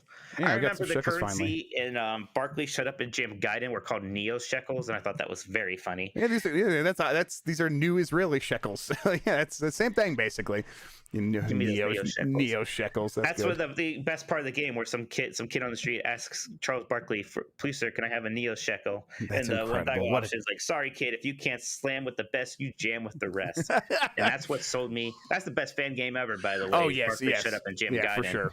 Which that sequel I think is in development hell. That's never coming out. That was like an early Kickstarter right. thing. That I think they said they like stopped development on it, and it's like That's a bummer. It might come back, and I don't think it's ever going to come back. I guess leave the memories alone. Barkley shut up and Jim Gaiden 1 was perfect. Right. What are you gonna do? All right. So I've been playing a few things, but I played that WarioWare demo. It's good. I played through it two times now, and I have a video that should go up soon. After we get done here, because I didn't want to upload while we were streaming. But it's solid. The things they nailed are the things you have to nail. It's a lot of fun in those really short bursts, and when like a new game comes up, it explodes on your screen, and there's great effects, and you don't know what's going to happen for a second. And all that stuff is really well done. It's got a good pace, all those things that you want. The new thing here is that you are controlling one of the characters all the time. So in the demo you get to play as Wario and 18 Volt and I don't know, the Ninja Boy and Mona. And Wario has a jetpack, and that means he can fly anywhere, and then he can do his like shoulder burst thing where he like runs into things, he rams into things and destroys them. So you can go into any one of these micro games, and you have to use Wario's specific set of skills to take it on. Now, if you play as 18 Volt, you cannot move directly. You only aim. It's like you're just aiming, and then you're firing a gun or whatever, shooting out these bolts. And that means that you're gonna have to interact with games that way. Sometimes they do give you like a ring to grab onto, and then you can pull yourself up. Like if you need to. There's one where it's like escape the level, and there's a helicopter on top of a burning building. And if you're Wario, you just need to fly through the map. But if you end up playing that stage as 18 Volt, you need to grab the ring and pull yourself up, or like shoot an obstacle out of the way. Not just like sprite swaps, though. That's exactly. So yes, and it's like, so you're gonna have to think about like every single thing. You're gonna have to like, okay, I'm going into this one with the shooting guy. I'm gonna have to shoot, but no matter what, I'm gonna have to think about that's how I'm gonna solve this. And it's cool. It like adds a bunch of different flavor to it. And at first I'm like, I'm not sure if I like that more than just like having the games and interacting with the games directly. But like I've done that before. That thing exists. I could always go back to that. And this style of WarioWare also works. And I do see how it could make a lot of sense as a 2-player game where like you are controlling your sprite on screen, and then someone else is controlling something else, and you are also both doing different things to try to interact with the levels. So it's cool. I'm still very excited to play it. I think they're gonna nail it. I'm glad it's only $50. I think that's the right price for this, and I just hope that there's enough content to justify it all. But so far I'm really happy with it. Who do you think you're gonna main? Who's gonna be your WarioWare main? Yeah, if that's how it works, if like there is like one you're supposed to main, I don't know. I liked Mona. She like rides around on her scooter and then also has a boomerang she could throw. So she's like super powerful. Pizza, so that's nice. Right. Yeah. So I liked her a lot. But I don't know. The way that they had it set up in the demo, at least, like you were playing as like a team, and it would just randomly give you one of them for each level. So okay. If that's how it works, I don't know. Maybe that's how you'll have to play as well. So yeah, I think you should be. I think it's gonna be pretty good. And then I installed a 4 terabyte SSD into my PS5, Mike. I bet that was easy and fun. It was actually pretty easy. The hardest part was taking off the panel. It was hard. Like once I figured out how to do it, though, that was also easy. And it's just a couple of screws. It's, the thing is, like, I don't like. It's easy, but I totally think there's still going to be a lot of people who are like, okay, I have to unplug it. So even gets like that's too much for them, because like I look at it, I'm like, it's already set up in there. I'm gonna have to reach down behind it and unplug these plugs, and the power cord's gonna fall behind the entertainment center, and so I'm gonna have to dig it out when I'm done. Like all that stuff, like that alone is kind of like a hurdle to get over, let alone unscrewing stuff. But that doesn't mean any of it's difficult. It's like if you decide you want to do it, it's very doable. The wild thing was like having a 4 terabyte SSD. Now to be clear, Seagate sent this to me for coverage for GamesBeat. So I did not buy this $1,000 SSD. I would not have bought that myself. But we don't have 200 of anything we established. That includes dollars. Yeah, that includes dollars, exactly. So, but I will tell you what. Turning on the PS5, formatting that thing, getting the read speed of saying, oh, this thing reads at 6,600 whatever megabytes per second, which is really, really high. Really, that's good. And then going to the storage thing and seeing that I had 4.01 terabytes of storage on this thing was like, wow, okay, that feels nice. That is like, you set it and you forget it and you're good to go. I am in the midst of testing like load speeds. I want to see like, So one of the things that like people have talked about is like, okay, so yeah, like if you get a 1 terabyte drive for the PS5, it's like $230, and if you get a 1 terabyte drive for the Xbox, it's like $220. So they're pretty equivalent in price, right? Well, the Xbox One is like a last gen product, and like in terms of its Gen 3 PCIe, and so it's like really the price to performance could be much better on PlayStation. But in reality, are games loading that much faster on the PlayStation than they are on the Xbox? So I'm going to be testing that stuff and seeing, like, in the real world, did PlayStation 5 really need this super fast read speed? Is it making a difference in any of the loading times? And I'll come back and report on that probably early next week or something like that. So yeah. But either way, it was easy to do. I'm glad I got extra space in that thing, though. I'm not sure. Like, I'll have that 4 terabyte thing in there, and I'm like, am I ever even going to fill this thing up? Or am I ever going to need that much space? Like, could I just use this SSD and other things? Does that make more sense? But, you have the option there. Like, if I wanted to, like, go throw this into the PC for whatever reason, that is an option for me. So that's nice, and that you can't do that with the Xbox One. Sure. You are still not gonna. You're still like, I'm just gonna delete my games, right? That's where you're still at with this stuff. Oh yeah, absolutely. Cool. Whatever. Okay.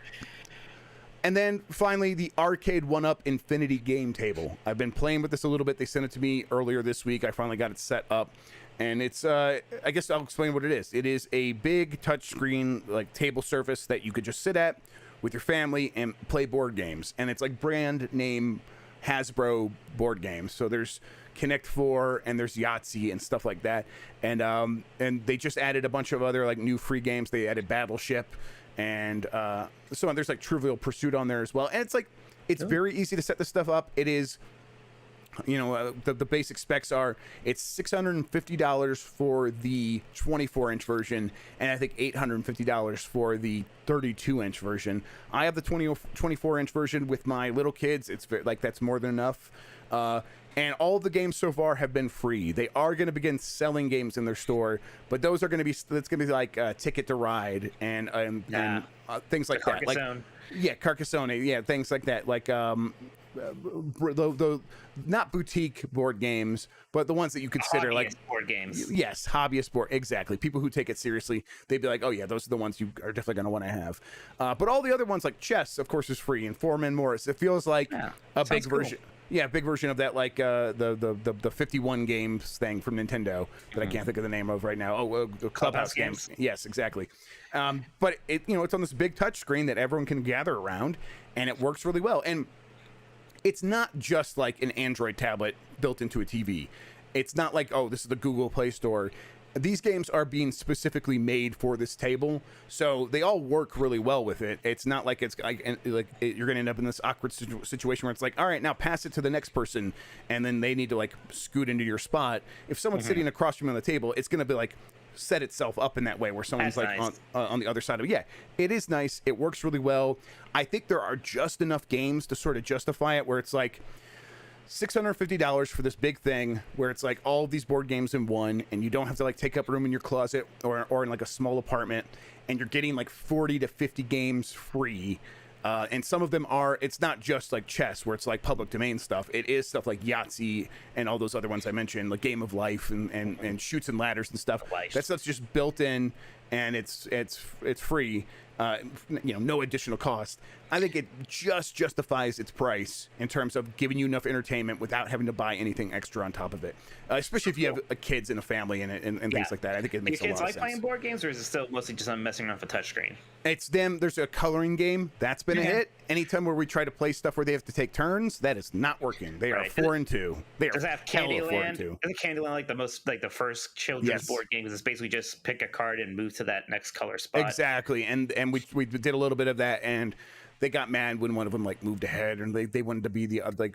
Emmy's like, oh, I want to be this one, and then I'm like, oh, you could be the gingerbread girl, and then Addie was like, oh, I'm gonna be the ice cream, and then Emmy's like, well, no, I'm gonna be the ice cream. It's like, okay, so you guys are still 4-2, it turns out, but it's still having it with them at 4-2, and then having them get mad and frustrated with it, it's like, this is still way better than setting the game up and then Yeah, learning sure. that you were going to be little nightmares about it. And then there's just garbage everywhere. It and little goes bits and pieces. and they're losing pieces or whatever. Now I just turn this thing off and it's all put away.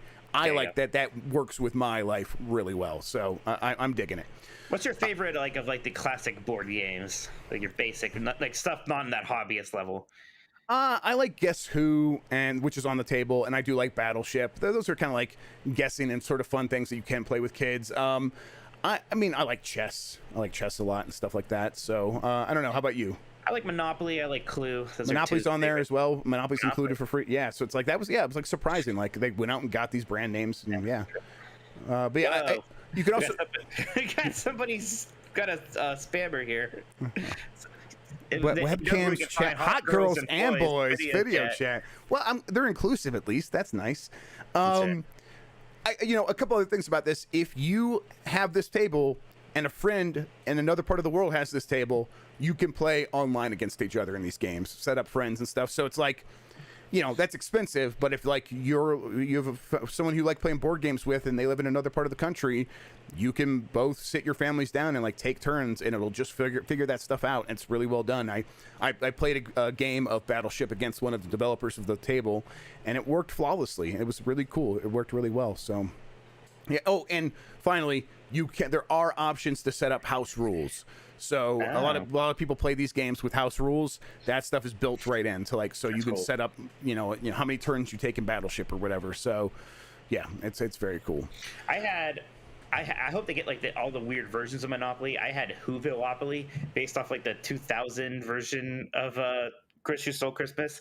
That was the best because it was we were trading for things like the biddies and the rare who's roast beast, and we were getting real mad about trading these things because people weren't accepting deals that they thought were fair. So people were screaming about the biddies and stuff like that. So it was very good. I won, by the way, but yes. Of course you did. Of course. I'm very good at Monopoly. Of course. All right. Do we have any other super chats or anything, or should we get out of here? One more here from Uriel Delgado. Whatever happened to Kart Rider Drift for Xbox? I don't know. What did happen to that? I'm gonna Google it and see if I can even remember what this is. Kart Rider Drift. Is that just making a generic Kart Rider? That seems familiar. Yeah. That sounds familiar. From Nexon. It's on Steam. Okay, I know this series. Yeah. Oh yeah, it's at XO19. They showed it off. I don't know. I don't know what happened. Show it off for coming to Xbox. That's right. Almost this is kind of like a Crossfire situation here. Yeah, weird. Yeah, this is one of those things. It's popular in Korea. It's not even out yet on Steam, so it still says release date 2021. So maybe we hear about it at Gamescom. Maybe. Okay. All right. Maybe. That's it. All right, everybody. We're going to get out of here. Thanks for listening. Mike, why don't you tell people where they can find you on the internet? You can find me on Twitter at Tolkoto, TOLKOTO. Check out 90s Disney, my 90s Disney podcast at 90sdisney.com. Check out Last of the Nintendogs, me and Jeff's Nintendo podcast, and that is on Tuesdays. You can find me on Twitter at Jeff Grubb. Come join the Discord. If you're watching on YouTube, hit that like button again. It helps people find the show. I'm on Twitch a little bit more frequently recently, once or twice a week. That's twitch.tv/Jeff Grubb. Still playing through Metroid Other M, but I've been playing some other stuff. I was thinking about streaming the WarioWare demo, but it's just too short to actually justify a stream. So yeah. Speed running the demo. Yeah. Yes, that's what I should do. That should be my new thing. Yeah, I don't know. Mike, you got any plans for the weekend or anything? I mean, I know it's going to be a CM Punk night, but night. I have another nephew's birthday tomorrow. They don't stop. They don't stop. They don't stop. It's been nothing. I have a friend's birthday I have to go to tonight for a little bit. Everyone I know is apparently born in the summertime. I think it's going to slow down after this week. We'll see. How are your nephews and nieces? Are any of them going to school in person or anything like that? Yeah, I think most of them are. They're all doing well. Spider-Man showed up at my one nephew's party last weekend, so that was nice. Got some pictures of Spider-Man. Yeah, that's fun. They're all good. Yep, I'm definitely gonna spend some more time getting through a review game that I wish I could talk about. I'm pretty sure I can't still, so I was about to say it. I'm glad I those are didn't. popping up again. We got a lot of review games it's now. busy. It's that time of year, right, where it's like Madden came out, and it really is now just a ton of games, and it feels like news is starting up again. Like there was a lot of news events this week, but then also Gamescom next week. So Yeah. we're gonna have a lot to talk about, and we'll get to all that stuff when it happens. But I don't know, any other games you're gonna be playing? No, I just want to delve more into Quake. Really, is kind of my big plan. Get more Quaking in. I've been playing Harmony of Dissonance. Like you said, I need to play that. I've been playing it. It's been good. I'll talk about that next week. Have a good one, everybody. Bye.